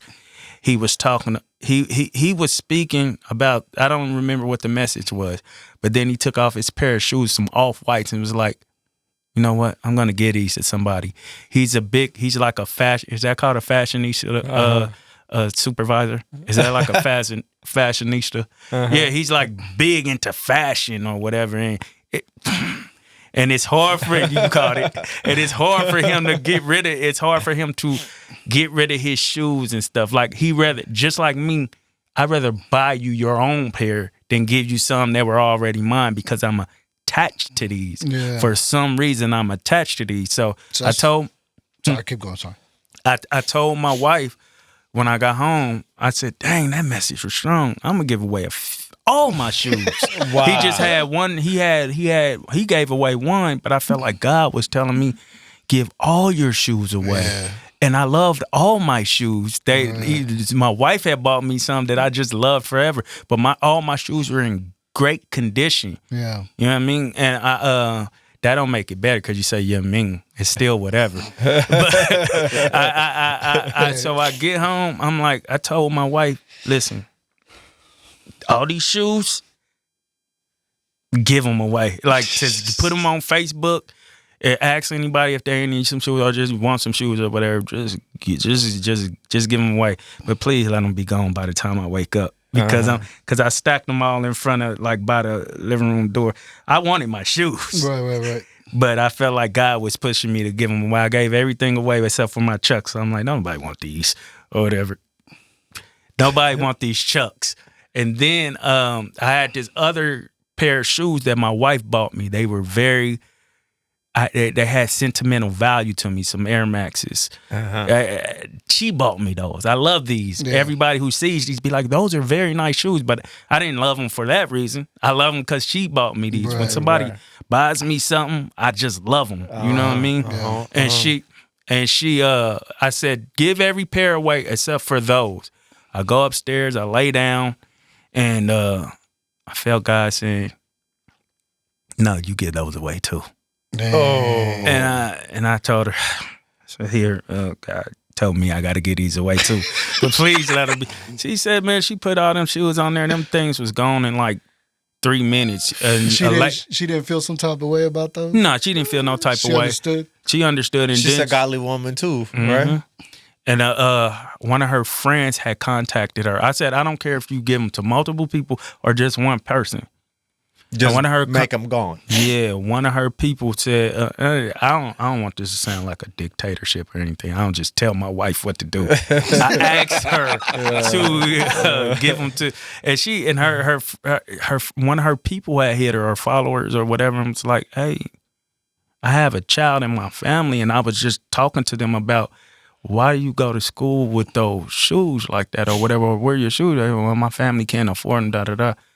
And she was like, yo, this is right on time. I needed that. All right. So what that did was help me to be okay. Giving away those shoes did was help me to be okay with detaching with something I feel is of value or I've had for a long time. So the metaphor on life for that to me is, I don't care how long we've been friends. Oof. If you're not supposed to be in my life right now, or quote unquote friends, you know what I'm saying? Or because sometimes we hold on to people, we call people best friends because we started off as like best friends, but you go through the years and be like, we really don't even connect like that no more. I really wasn't wearing those shoes like that. So you just taking up space. Yeah. You're just here for no reason. So if I feel like you're not supposed to, God is calling me to move on from you, I'm going to move on from you. Yeah. And it's always been hard for me to depart from people and things in my life.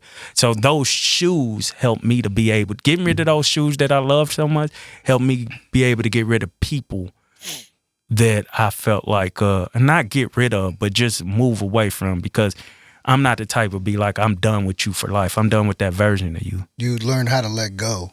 Yeah. I feel like we all go through that phase in our life, and we all have a different way of learning. Because for me, like when I learned how to let go, when my daughter and her mom moved away, moved out of state. You know what I'm saying? And one of the hardest things for me to do was to learn how to live without my daughter around. And for my sake and my mentality, I had to figure that out, because I was like, am I moving over there? My whole family, I'm from here. You know what I'm saying? Yeah. I'm from here. Why the hell do I got to move over there because you want me to, type shit. So I had to figure that out and had to make that choice. And once I made that choice, I was like, okay, bet. Now I got to learn how I'm going to deal with this as a man, to where it's not affecting me, to where I'm not there for her. You know what I'm saying? And that was once I learned how to do that, like, everything was kind of a little easier, because that's my kid. You know what I'm saying? That's my kid, bro. If you can detach a little from, not detach it from your kid, but like the time y'all would spend and be, I guess, some sort of okay with it. Yeah. You can be okay with a lot of other stuff. I was never okay with it. Yeah, exactly. I mean, there was many times, I missed a lot, bro. I was never okay with it. But you know, in the 10 years that I spent doing this, you know, I had a lot of fear. I feel like that's when my faith grew, because I told God, I was like, look, I'm giving it to you. I ain't gonna make this if you don't show me some signs, something that, and you know, like I kind of challenged him. I was like, prove yourself. If I'm worthy, please show me a sign. You know what I'm saying? And I always thought that I was gonna lose my daughter. I always thought that some men was gonna show up. She was gonna look at him like he was a dad because I wasn't there. But never, not once in those 10 years, bro, did I ever lose her love at all. If anything, it made her want to look for me more. You know what I'm saying? And I learned that was God's promise right there in itself. He said, you're not going to lose a thing. You just need to hold on. So when I say some sort of okay with it, that's why I say some sort of okay with it. Yeah, because we're not ever okay with not having them there, but you with being able to move, to operate with whatever the situation is. Yeah. So you have to have some level of okayness. Not that you're okay with your daughter not being with you. It's not okay. It's acceptance. Right. That part. It's acceptance. That's better. Yeah. It's learning how to accept something without feeling the guilt. You know what I'm saying? But you have to learn acceptance so you can understand what you're okay with, what you accept, and what you're going to deny. I agree. You know what I'm saying? Because you can't be no and yes. There's a middle ground sometimes in there, you know, that we all have to be aware of. And that whole process, that was my process. You know what I'm saying? Of letting go. And that's a big one, bro. You know what I'm saying? It's a big one for everybody, I feel like. It really is, man. Stepping into faith is courageous. You have to, you just have to lean in, man, because you just, you know, you don't know what it is, right? Like that's the thing of that's why it requires that of you, man. You know, is that what was that verse in Hebrews 11:1? Faith is, you know what I'm talking about, right? No, I don't. You gonna have to quote it for me. I don't know the numbers. I am gonna have to say it. I love this verse. You're talking man. about 111? Yeah, 111. Actually, today is 111. Interestingly enough. All I know is Austin 3:16. 111. Today's 111. You said Austin 3:16. Yeah. Today's one. Today is 111. Oh, that's hard. Yeah. So it's 111. Got you. Yeah. So the verse is Hebrews 11:1. Take two, so it's 1111. So it's see what you did. It says faith shows the reality of what we hope for, and it is the evidence of the things we cannot see. Yeah, I know that one. Right. And I don't know the name. Yeah, but it's you know, it's that, right? And both faith and fear require you to believe in something that hasn't happened yet, you know. So it's like, what are you going to operate by, you know? And I still, man, there's still things that I'm trying to work internally so that I can step forward with more faith, knowing that he got me. Like, no matter what happens, like, it's going to be all right. Like, you know what I'm saying? I've wrestled, like, this weekend was one of those, you know, like, my daughter's car broke down. You know, I'm just trying to figure things out. I'm, you know, financially, you know, sometimes the outlook is like, man, how am I going to make it through this, right? Like, you know, and so, and for me, money has always been one of those things, man, like, where it's just, I was speaking to my moms about it, you know, the other day, and it's like, moms, why is it that money is the trigger for us, right? Because it comes, I mean, I saw it in my great-grandma, I saw it in my grandma, and my mom, and I'm like, you know, and so we're over here chopping it up. My mom's talking about why is that this one thing has always been, I mean, caused a great deal of suffering, because oftentimes we suffer, and 9 times out of 10, it don't even fucking happen. You see what I'm saying? You suffered it in your mind, and you know what I'm saying. And it was never what you like. You went through all these crazy scenarios in your head, and it was never that. You know, but it is that one trigger, and so I'm like, man, I gotta change my relationship with money. You know what I'm saying? That's where I'm like, I can't not. And I was journaling on this the other day, where I was like, why is it? Because I've never really been one person that like likes all this thing. I don't attach. I mean, I don't care to have, you know, the nicest car or have the biggest house. I'm a minimalist, man. I live in the less I have, the lighter I feel. For was real. that before ayahuasca or after? That's after. That's after. That's definitely after. I mean, before I had, you know what I'm saying. I had the, 4-bedroom house, the 2021 Tundra, the 4-wheeler, and all this other stuff. But that never really that shit filled really, me. That really does make you feel like that. Because I remember my first shroom trip. I remember looking at my truck and I was like, why the fuck do I got that shit? I'm like, this is the loudest thing in the street right now. Like, it's just, you can hear me come, you know what I'm saying? It just like, it brought me it humbled me so much. Because I was just, I don't need half, 3/4 of what I have. I don't need. You know what I mean? Yeah. Because you probably had to, like, for example, you had to let go of some things that to step into faith and do what you're doing right now. At some point, you probably had to say, well, I'm going to have to cut that. I'm going to have to cut, you know what I'm saying? Yeah, I cut everything. I literally cut everything. I went from, what was it, 2,500 square foot house? The one with the... Yeah, I seen it. I don't know the number. Okay, yeah. I went from the big house, the big backyard, the smoker and everything, the cars and all of that, all the way down to... Pretty nice size house. Studio. Down to where you are, Yeah, to an actual studio. I mean, I had 2 living rooms, jacuzzi, walk-in. I had everything. Right. Studio. The studio. I had 2 studios, 1 video, 1 audio. I let go everything. And actually became a minimalist.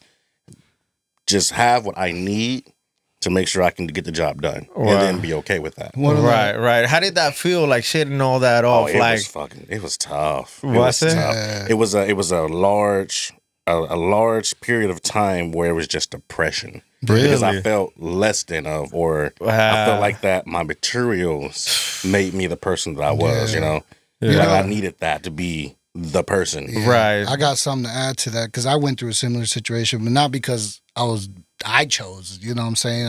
It happened to me and I ended back at my mom's. And this is after I'd already started the podcast. I had a studio just like this one. And then, fucking went away. Landed back in my mom's basement. And obviously I was like, I'm not about to bring people to my mom's house, you know what I'm saying? Like put her in danger or whatever. But so I spent like almost a year doing nothing. And then one day, I told my mom how I was feeling. She was like, Jesus was born in a barn. And I was like, oh shit. You know what I'm saying? I was like, I don't need the biggest thing. I don't need to start the biggest way. I just need to start and I gotta do it. And thanks to that, I continued and it grew into this. You know what I'm saying? Yeah. So like I feel you on that feeling. Yeah, just gotta follow that feeling. Yeah. Because a lot of the times as men, we feel like we gotta have so much because society calls for it. Right. Yeah. No, that's exactly right. No, but like him, like we know what quality we want. I was just speaking actually talking about John. I actually speaking to John and because he was telling me about this new job he's about to get, and I was like, bro, we all know where we want to be. We just don't understand the process that's gonna take to get there. I want to take the power. We're gonna go through that journey, that wilderness till you get to the milk and honey. That's a tough little wilderness, man. Especially when you don't know what's gonna jump out at you. All right. Yeah, because like all the years as an engineer, I didn't know I was gonna use them here. You know what I'm saying? That part. There's a lot of stuff I'm still using that I used to use 10 years ago. Yeah. And it's going better with it now. It's going better with it now than it's ever been used before. Yeah. So it's kind of like this whole process, I was being prepared for this exact moment. Yeah. Wow. It's like that purpose. Like stepping into your destiny type of shit. Stepping into your destiny. Damn, that's gotta feel good though that you find yourself on the other side and you were able to walk away from that and like actually living in purpose, because it comes at a cost, man. It does. It's not free. Like you have to, like, at some point shed the old identity and what you used to identify with. Yeah. No, you definitely have to shed the old, but you also have to keep that discipline in mind. That's the biggest thing, is that discipline. And that goes not just in the identity of what you're doing, but also the discipline of what God is putting on you as well. Because a lot of the times we veer off of that path. I veered off so many times. And to be honest with you, I've never been this in tune with God until I actually started working with Damo. Wow. So I felt like that. I've always had that purpose because when I first jumped into film, the first thing somebody said when I told somebody I wanted to do film, I'm like, I want to do film. They said, do it. I said, I don't even know where to start. Yeah. I don't know where to start. And she just can't just do it. Yeah. So I started doing it, but I went nowhere with it. Wow. Like I was building, then I hit this plateau. Yeah. And I stayed at this plateau for years until I said I was going to give up. And then Damo came into the picture. And then that plateau disappeared, and then it's almost like you skyrocketed. That door opens right at the right time. Right at the right time. And I think is what he brung through the doorway and what he introduced into me is what really created that open door. Because I probably could have opened it myself, but there was a lot of things within myself that I wasn't being disciplined on until he came along and actually held me accountable. Yeah. And that's one of the things why I say Damo, I don't want to call Damo my best friend. I want to call him more of like a brother because he holds me accountable. Yeah. And he does not let up. There's been times he sat down, he said something to me once, and I'm thinking to myself, like, nigga, who the fuck you talking to? What I said? I forget what it was. I was sitting down. I said, I'm not going to say that. He was like, nah, you going to say this because this is this. And I'm like, who is you talking to? Was that one? But in the back of my mind, I'm like, you're absolutely correct. You're holding me accountable. Yeah. I apologize if it's it was needed. Nah, because y'all already made me feel bad about how you said I was talking about to my brother. Oh, my big brother. Like big brother. So I never mean anything to come off like I'm trying to run some stuff. No, so I think that in that moment, it's not necessarily that you came off like you're trying to run it. You came off and you actually helped me accountable. That's a big difference between the two. Okay. Because I'm ready to take my punch. Like, you got to swing out. Because I love you. You know what I'm saying? I love you. You swing on me, but I'm going to say, you got a booger in your nose, cuz I don't want you to go out there looking stupid in front of that girl you're trying to talk to. Hey, you said something, you were talking about the finances earlier, and y'all all kind of alluded a little bit to like the kind of like the struggle of a man a little bit. I grabbed some of that out of what each of you was saying. And is it hard for y'all to share some of those things that Superman had, like the things that have penetrated the cape with your mate or your friend or people who are close to y'all? Do y'all feel like y'all in a place where y'all can do that? Like the effects of the kryptonite, like or you just like this all the time actually, because that helps relationships. If you wait, in terms of like to a female friends or what, nobody knows what you're going through and how to help you go through it if they don't know what's happening. I have no problem sharing that anymore. Acceptance. I've accepted it. I have no problem sharing that no more. I just accepted my humanness. Now, you know what I mean? Like I'm okay with I'm okay. I'm accepting. I accept the flaws, but I know I accept them because I'm willing to work on them. Yeah. That's the only reason why I accept them. You see what I'm saying? Because you have to accept it to work on it. Yeah. You have to. Yes. The only time I stop myself or try is when it involves someone else. I mean, I don't want to put someone else out there. Oh no, I get that. I'm like that too. I get that. Yeah, but in terms of me, everything I go through life, bro, is it's a learning experience. Yeah. Whether it's a fail or whatever or a win, I learn from it. You know what I'm saying? Because I can't repeat that same mistake twice. Yeah. You know what I'm saying? Yeah. So I'm open to that. What? Go ahead. I'm sorry. No, I just thought it was just amazing, really. This whole interaction, man, and what God does, because it's almost like His creative, His divine creative power, just in full expression. Where He says, where two or more are gathered in My name, I'm amongst them, right? But I was listening to you guys talk about how this all came about and how much you guys really needed each other for all of this to happen. And I thought, man, that is just God's divine creative power expressing itself through these two souls right here. And how amazing it is that he's utilizing you in that way. And what's coming out of it is just simply incredible. You know what I'm saying? Because you don't really like you see it on the video, but now that we're actually hearing you guys, like it makes sense now. It makes sense why why it makes that impact. You know what I mean? Because like we pray sometimes we don't, but for whatever reason, and once we get in the conversation, God always comes in the field. You know what I'm saying?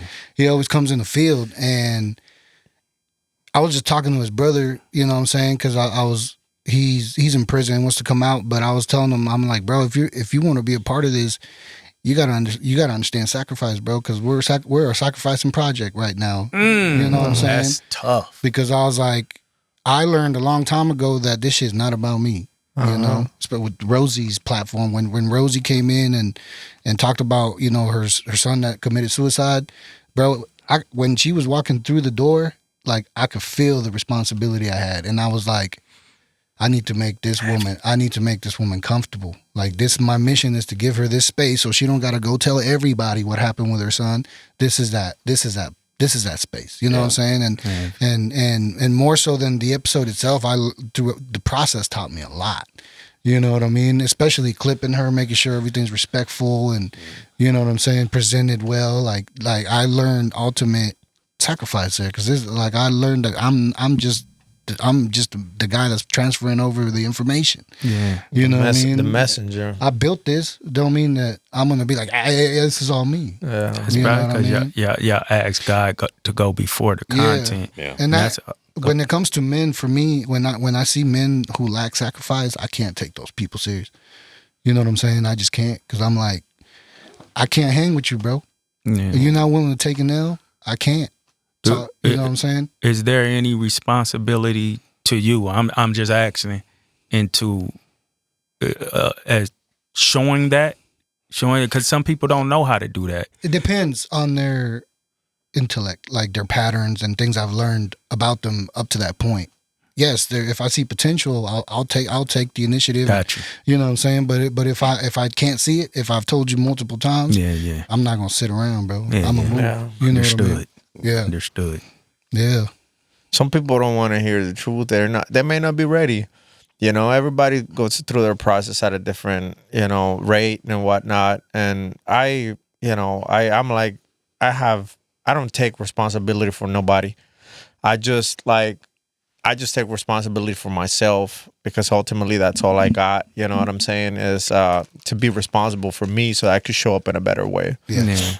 The thing you said earlier about like how you was talking about the lady coming through the door, like we just had shout out my guy Strick. He's like Kansas City's Black Pilots of America president, whatever. So we have also another platform on our platform, another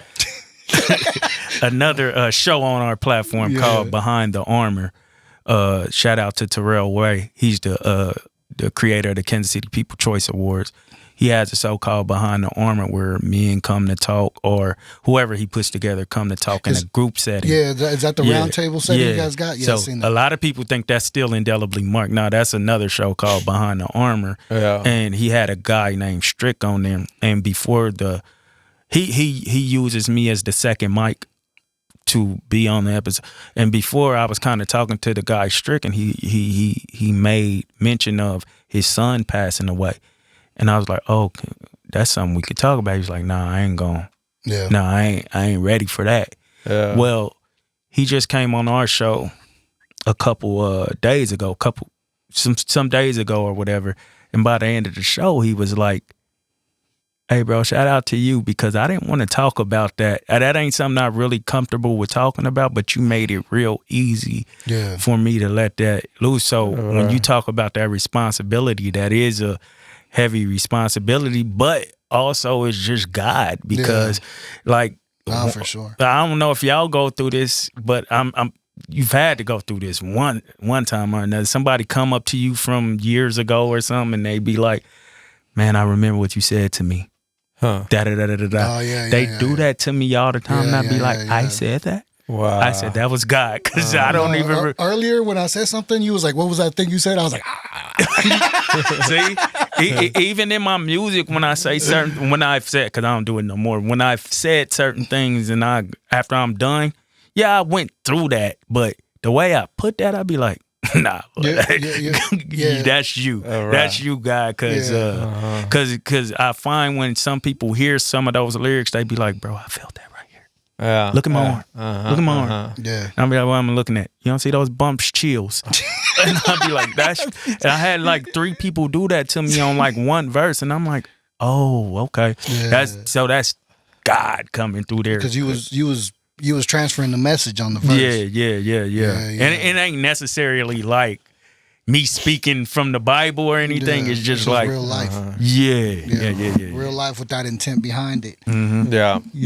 We definitely have to check out some of your tracks now, man. I want to hear it. And now I'm intrigued. Yeah. Do you got any? You got some of it out there? It's a song called it's called Indelibly Marked. I got something after. Go ahead.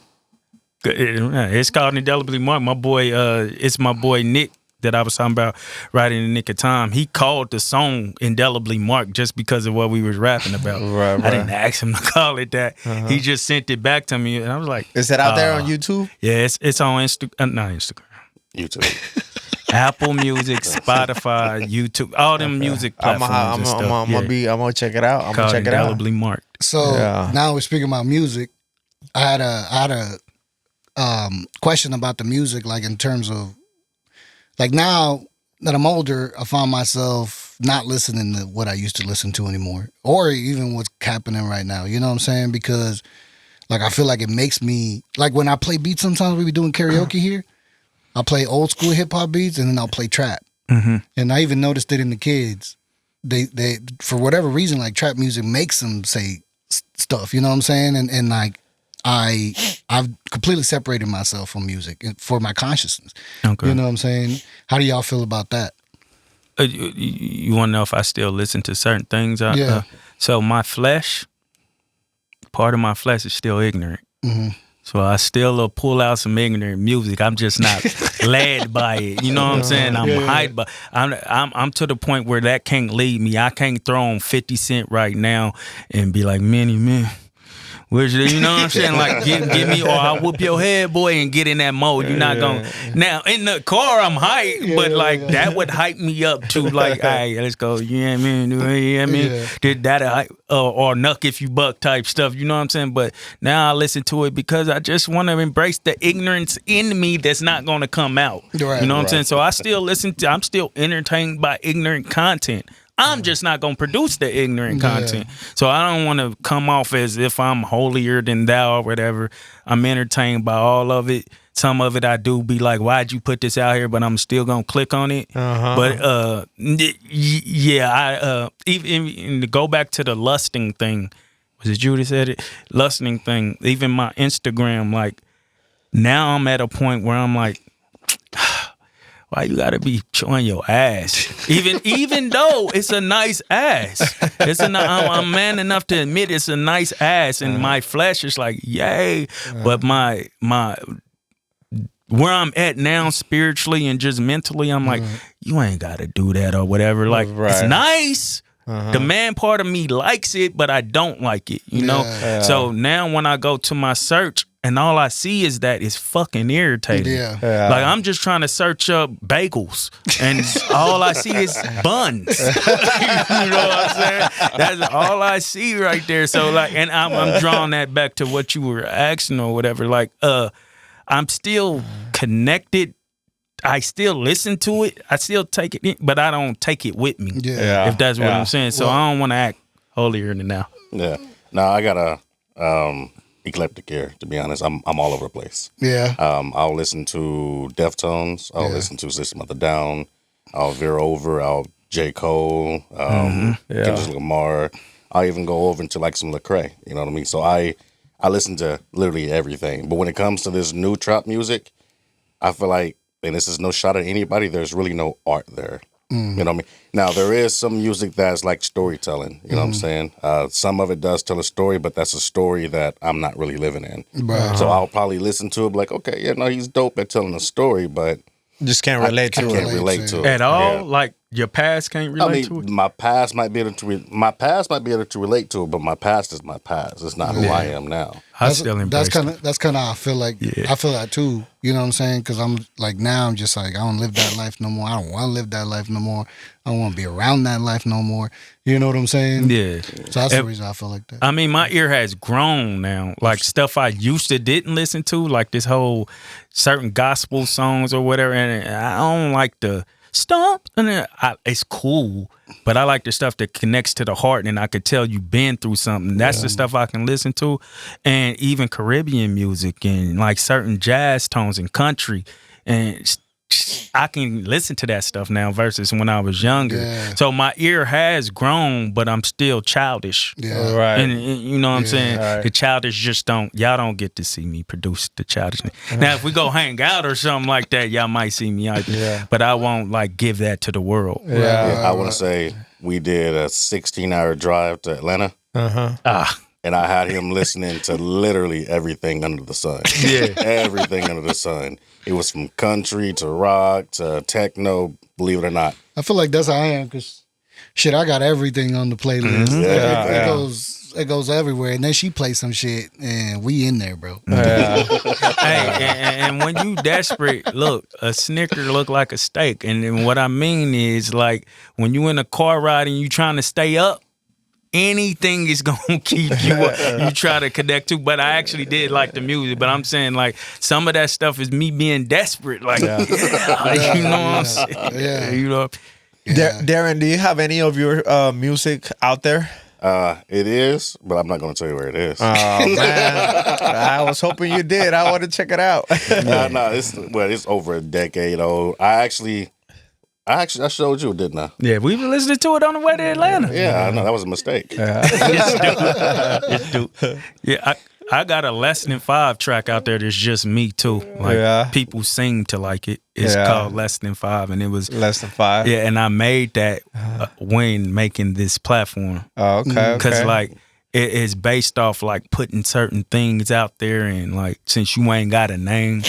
people don't really rock with it. Yeah. And I'm like, and I told my boy, the dude I told y'all moved to Florida that I used to podcast with, TJ, I told him, man, it's gonna happen in less than 5 years. Yeah. And that's I like and that. Like things have started like coming into lining fruition. Up. Yeah. Because it started off like they would treat us like we nothing to speak about. Now that's interesting you say that. The fact that you had that number, like it was already there. Right. Yeah. Hey man, there's power in the tongue, man. Yeah. The power of life and death. It says it's in the tongue. You know, the stuff that you declare, man. It is powerful. I'm trying to be I'm just trying to be so intentional. With the words that I put out in the world now. Instead of saying like, cause my wife be on me like. Nah, I ain't got it. I'm broke. You be like, stop saying you broke, my dude. Like, you know, because it attaches to you, and I find that's true. Even when like people would tell me like, nah, you the one, and I'd be like, nah, man, I'm just, you know what I mean? I embrace it now. I'd be like, yes, you're right. Yeah, you almost feel guilty sometimes. Embracing it, because I'm not trying to sound cocky, but I need to receive that in order. Godly, like you're not supposed to get up like that. But I don't do that. Yeah. But you know what I'm saying? Like sometimes when people embrace you, you know you're like, you gotta humble yourself right there and there. Because you don't wanna get that, you don't want that to get to your head type. But it's a level though. You have to receive it. Because if you keep telling me I'm like you the one, not you the one in sense like number one, but you the one who's supposed to lead us in a certain way. And I keep dying talking about, nah, bro, that's you, nah. I'm never going to embrace the path that God set for me. Right. So I have to embrace that. You know, I have to embrace that, or else I'm gonna just be like, nah, Darren, you go talk for me. You know what I'm saying? Right. And it still gets tough at times, but you have to embrace that, bro. If you don't embrace it, please start to embrace it, especially when you get a little inkling that's true, and people ain't just gassing you up. Yeah. Yeah, That's just I feel like people have given us some credit that we felt was honest, and that and alone like made me feel like, damn, okay, we doing something. You know what I'm saying? Yeah. And that's a part of acceptance that I still haven't accepted. You know what I'm saying? It's hard. I'm very careful about what I put in front of I am, because it's just I don't want to declare anything on me that I don't want to be having my life. You know what I mean? So I'm just like I have to be intentional, because sometimes when you're especially going through something, that's your tendency. You really want to go there and start just restating everything that's happening, but it's like you have to trust, you have to believe. This is not an end state. This is just a process, and how are you gonna hang on to your faith through this scenario? And it happened this weekend when my daughter's car broke down. I almost did. I was like, you know what? No, I'm not gonna complain about this one. See, even with stuff like that, I had to like learn to be better. Like, cause I would just to make me a better person, and thinking about the people around me. Like I change have to get to. Yeah. A lot of us say we have to take our kids to dance practice, and I still mess up to dance practice. I gotta take her to this. I get to, because I have friends that don't get to do that no more, or never got the chance to do that. Right. I have a couple homies who then lost their kids, in whether they got hit by a car or to gun violence or whatever. They don't get to do that no more. So I find like little ways to humble me and change my words. I love that. Yeah, because I love that. Got to, like, you're lucky to have a wife, bro. So you get to go put this dresser together that she told. Now I'm human. I'm still in my head like, but then like while I'm doing, I'm like, man, I get to do this. It's a challenge, and I'm able to do it. I have my hands. I have my feet. A lot of people aren't able to do this stuff. And you have the means. So obviously you're put in the spot for a reason. Like, this is what I was thinking. I'm like, whatever it is that is going on with this situation with the car, I can take care of it. Like I can take care of it right now, and I get to do that for my daughter, because eventually she won't probably need me, but right now I still she'll always need you. Yeah, she'll always need you in some form or fashion. Advice, whatever it is, a hug or whatever it is. Don't ever let yourself, and I'm guilty of it too, let yourself, she won't think she won't need you. She'll need you around for something. For as long as God has me on this earth. Yeah. Bring more God in her life. She gonna need something from Pops. Oh yeah, for sure. Man, dude, you guys are really giving us some game here today, man. And we could probably go on forever, man, because there's so much to talk.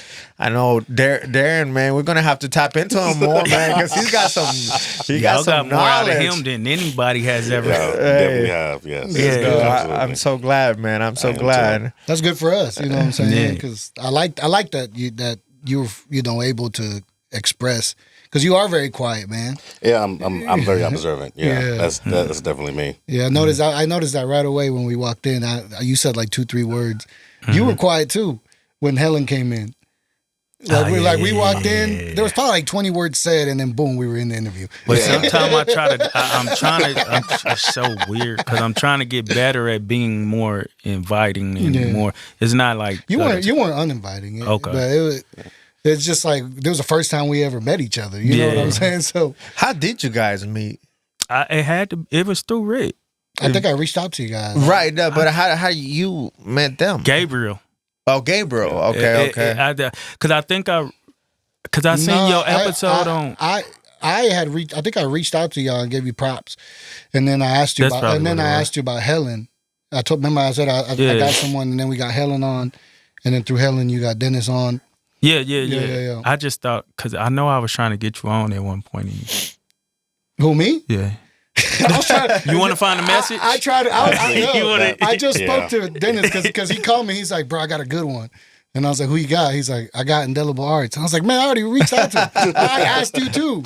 When? And you was like, You said something along the lines that you wanted to come on when you could bring more value. I know I said he ain't lying because I said that. Like you know what I'm saying? Yeah. But here's the thing: he had already did the platform, so I couldn't say like. I mean, I could, but I didn't want to come off as somebody that was ungrateful for him being on the platform. So I'm like, dang, because in my head I wanted to tell him that. I wanted to, bro. I want to be able to bring some value to it because they not just gonna click off our names or nothing like that. Yeah. So that I know I said that because I've told a few people that because I do want to be able to. I don't want it to just be some people just. Yeah, no, I feel you. No, I felt it 100%. Like, because when you asked me, I felt the same way. I was like, bro, I don't know what part of my story can, be told on there, but.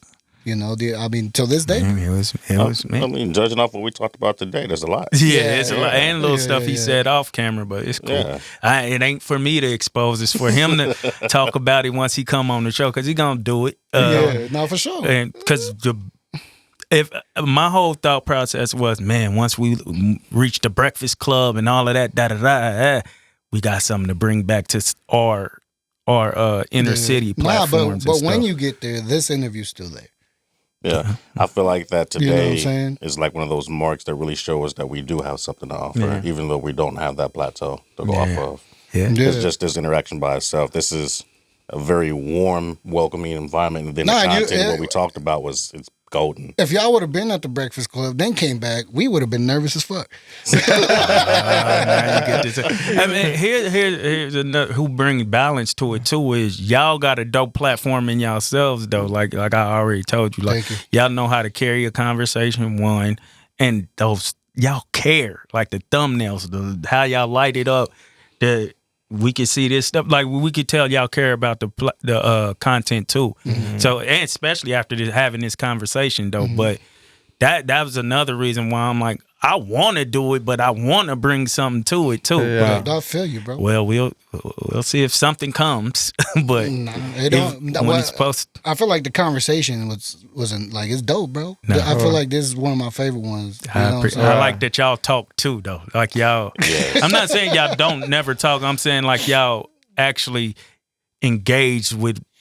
Because y'all related to certain things that were going on. Well, I like those type of platforms. That's what I was going to say. I was like, that's one of the things, like, I feel like, I don't know what's a podcast or what's an interview. You know what I'm saying? Because, like, interviews, the interviewer only asks the questions, but they don't express anything. Yeah. You know what I'm saying? And I feel like when we have these conversations and we're all able to relate different perspectives, we can learn more when the hosts add to. You know what I'm saying? I think it's all the same, but with the podcast, your podcast, whoever owns them, you get to say what you want. That's the difference between, like, these people are trying to be polished in these interviews, or a lot of them are real cookie cutter. Mm-hmm. But in podcasts, and some podcasts are cookie cutter, but, like, the separation is where you disrupt. Yeah. You do things how you want it, you know what I'm saying? So that's what I think is the difference. Like, a lot of them people on these public, like, TV platforms can't say the stuff that we say. Yeah. I think it'll turn to that, but... You ever feel like you guys grow big enough to where you got to be censored a little bit, or...? No. Not well, listen. If a certain amount of money just says you can't curse, it's all right. Well, you know what I'm saying? Like, that's cool. It depends on how you try. It depends on how you trying to switch us up, because he know very well that I'm not... Like, it's people with nice names from out of town or something who's reached out about doing virtual or whatever. And I'm like, we're not switching up the platform to do. If you're willing to travel here, cool. These are people with cool names, but not worth us traveling for. Then there's those names that are big that we would travel for, that if we get there and you got certain shit that like you like, I want it to go like this, and I'm not doing it. We've turned down somebody before with a pretty nice name in the industry and on YouTube, and they said they'll do our platform, but I'll do it more like this, like a conversation based or whatever. I said no, it's a testimony based. He said I'll get on there and kick the shit with y'all, but I ain't giving my testimony. I said I'm not changing my platform for you. I feel like that's the reason why I haven't been on yours just because I feel like I'm still trying to find that testimony. Mm-hmm. And I understand it's hard. Yeah. I don't frown at nobody or nothing like that. But for these bigger platforms, and I hope they hear it, these bigger stars or whatever, we're not changing our platform just to have. I don't care if you're Drake, and I love Drake. I don't care if you Jay-Z. If you respect the floor, respect the floor. The testimony is what it is. I don't want to talk about your music. You talked about that on Breakfast Club. All right. This actually help promote your music and your movies because people get to know you a little better. Yeah. Right. And I don't want to go without saying that Cardi B is one of the biggest inspirations for this. And my boy Slap City, who had one of the first podcasts out here back in like 2011. It was really XM Radio or something like that. But Cardi B, the way she would get online before everybody knew her, and just talk real. And I found that like, damn, I like that. Yeah. That's real. And that made a lot of people before she got big really attached to her. And now you see so many people with her that they, when she even do wrong, they kind of like, that's my girl, fuck y'all. Because she's transparent in who she is. So when you get on these platforms and be transparent and make people buy into you a little more, even like Offset, when he went what's it called? Solo. When he went solo, I said, I don't want to hear no Offset solo. When he first went solo. And then he got on the Breakfast Club and was a little more transparent about himself. And it made me want to listen to Offset. Yeah. I'm like, dang, I want to listen to this now. No, I really respect that, man, that you're preserving the integrity of the platform and that you're not willing to compromise that. You know, I really do. That's you guys obviously, know what you're doing. I highly respect what you're, if we could ever help in any kind of way, man, Ozone Layers here. If you guys, if you guys, if you guys ever want to come back through here, man, if you want to do some cross collaborations in any kind of way, man, absolutely, count on us, bro. Thank you so much for taking time of your Sunday to be here and chop it up with us. Sunday, that's tough. That's a tough one. That's a tough one. I want to apologize because this was a very godly heavy conversation, and I was the one that brought the alcohol in. See, I look at that different too. Like if it ain't moving in a devilish way or whatever, I just think he feel like. I'm sorry to keep going. That's all good. Hey, no, you're good. You're good. Keep going, bro. I just feel like he's more on some like, bro, don't let this make you do devilish stuff.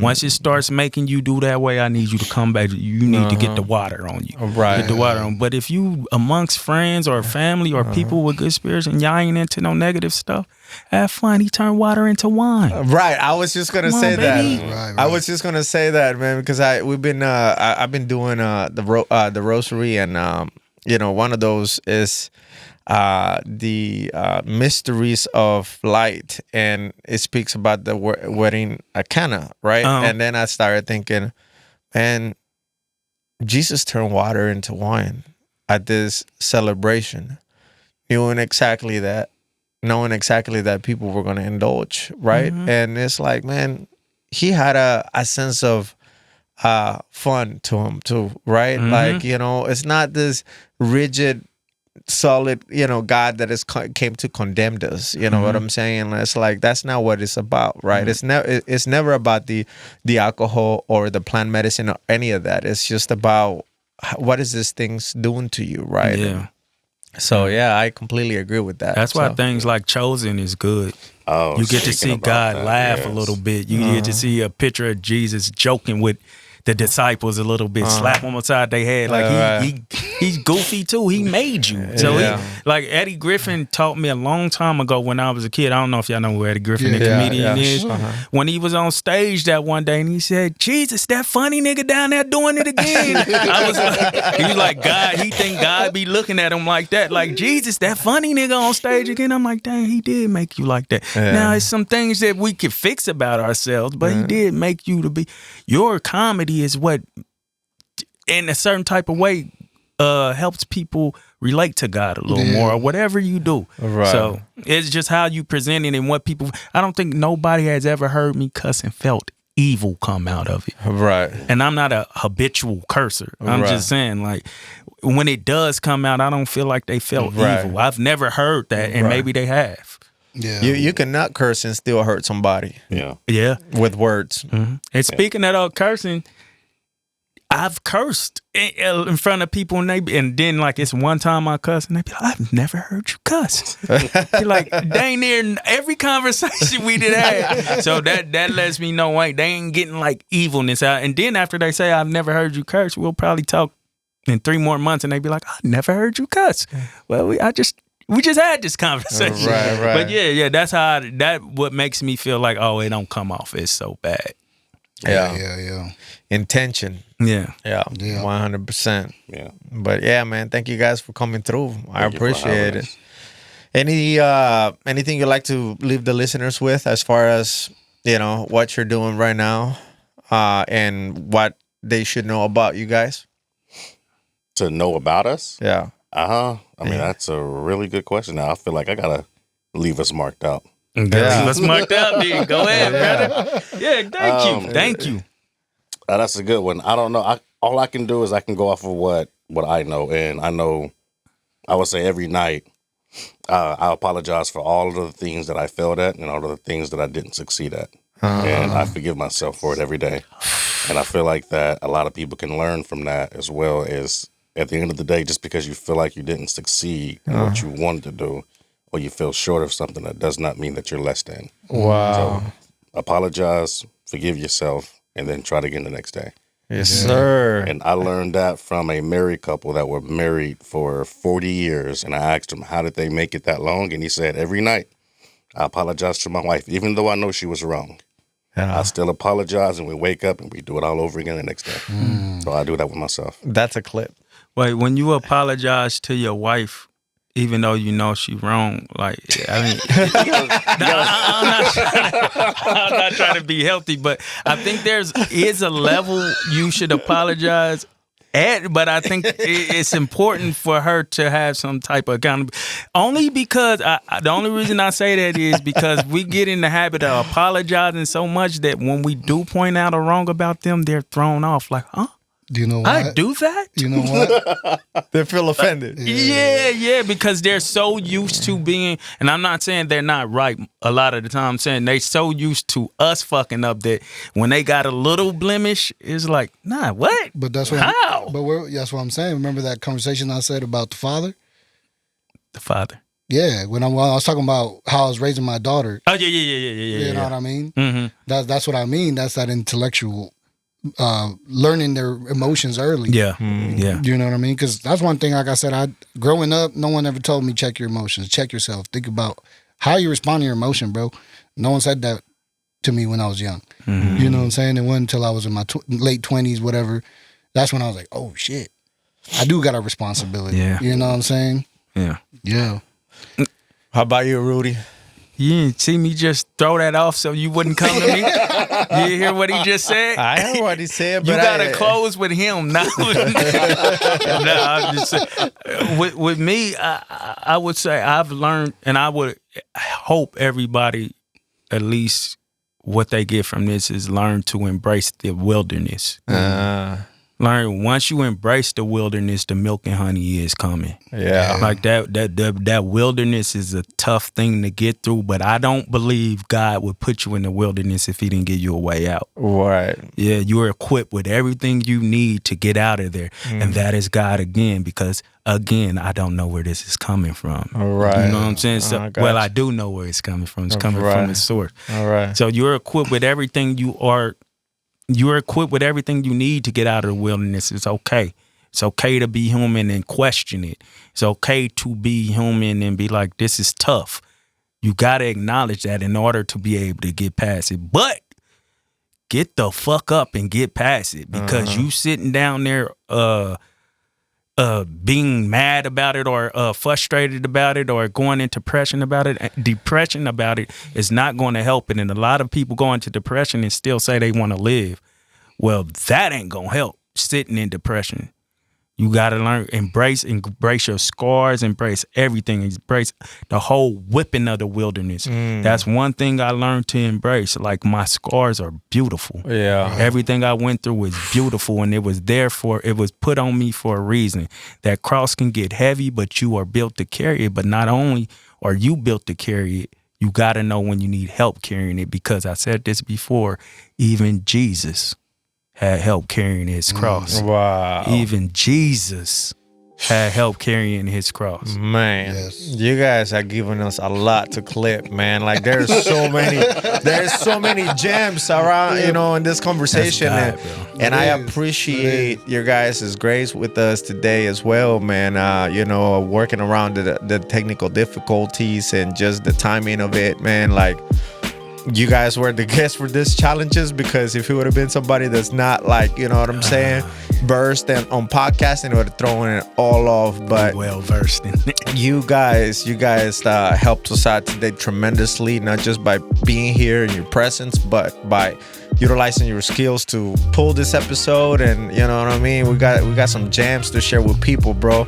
Thanks for swinging through, and I appreciate you guys' time and game that you taught us here today, and wisdom and stories that you shared, for sure. Well, you got a great partner too. Let's not mention that too. Even though we would have been patient anyway, because we're patient people. Yeah. He jumped on it. Hey, you want to go get something? You want to go to the store or whatever? You know what I mean? Just making it real comfortable or whatever. So salute to you or whatever. But we don't care. You care to an extent, but I don't. I'm very patient, man. I understand things happen, and I got a good feel for you from our interactions or whatever. You wouldn't have been late unless it was something that happened. You know what I'm saying? And I know. So I understand. So thank you so much, fellas. I appreciate it, man. Thank you, bro. Yeah. Appreciate y'all, man. Like, we family now, so don't act funny. No, for real. And shout out to the supervisor of production. Production supervisor. Production supervisor. To have to be over there doing that this whole time is work. And she got to deal with my brother. Yeah. Shout out Thomas. Shout out. Thank y'all though. Yeah. All right, man. Let's close this out. Listen, sometimes God will make you do it twice. Hard. And that's what happened today, man. I'm glad that that happened, because we definitely got a different interview. You know what I'm saying? And like he said, thank you guys for coming. Help us out, man. You already know what to do. Till the next one, your boy Rick. Dennis Ortiz. See you guys next time. Later. Yeah. Yeah, the second time around. Man. It would have been a complete different interview. That's what's crazy. Yeah. But that's awesome, man. I appreciate y'all. No, thank you, man. I appreciate you coming through.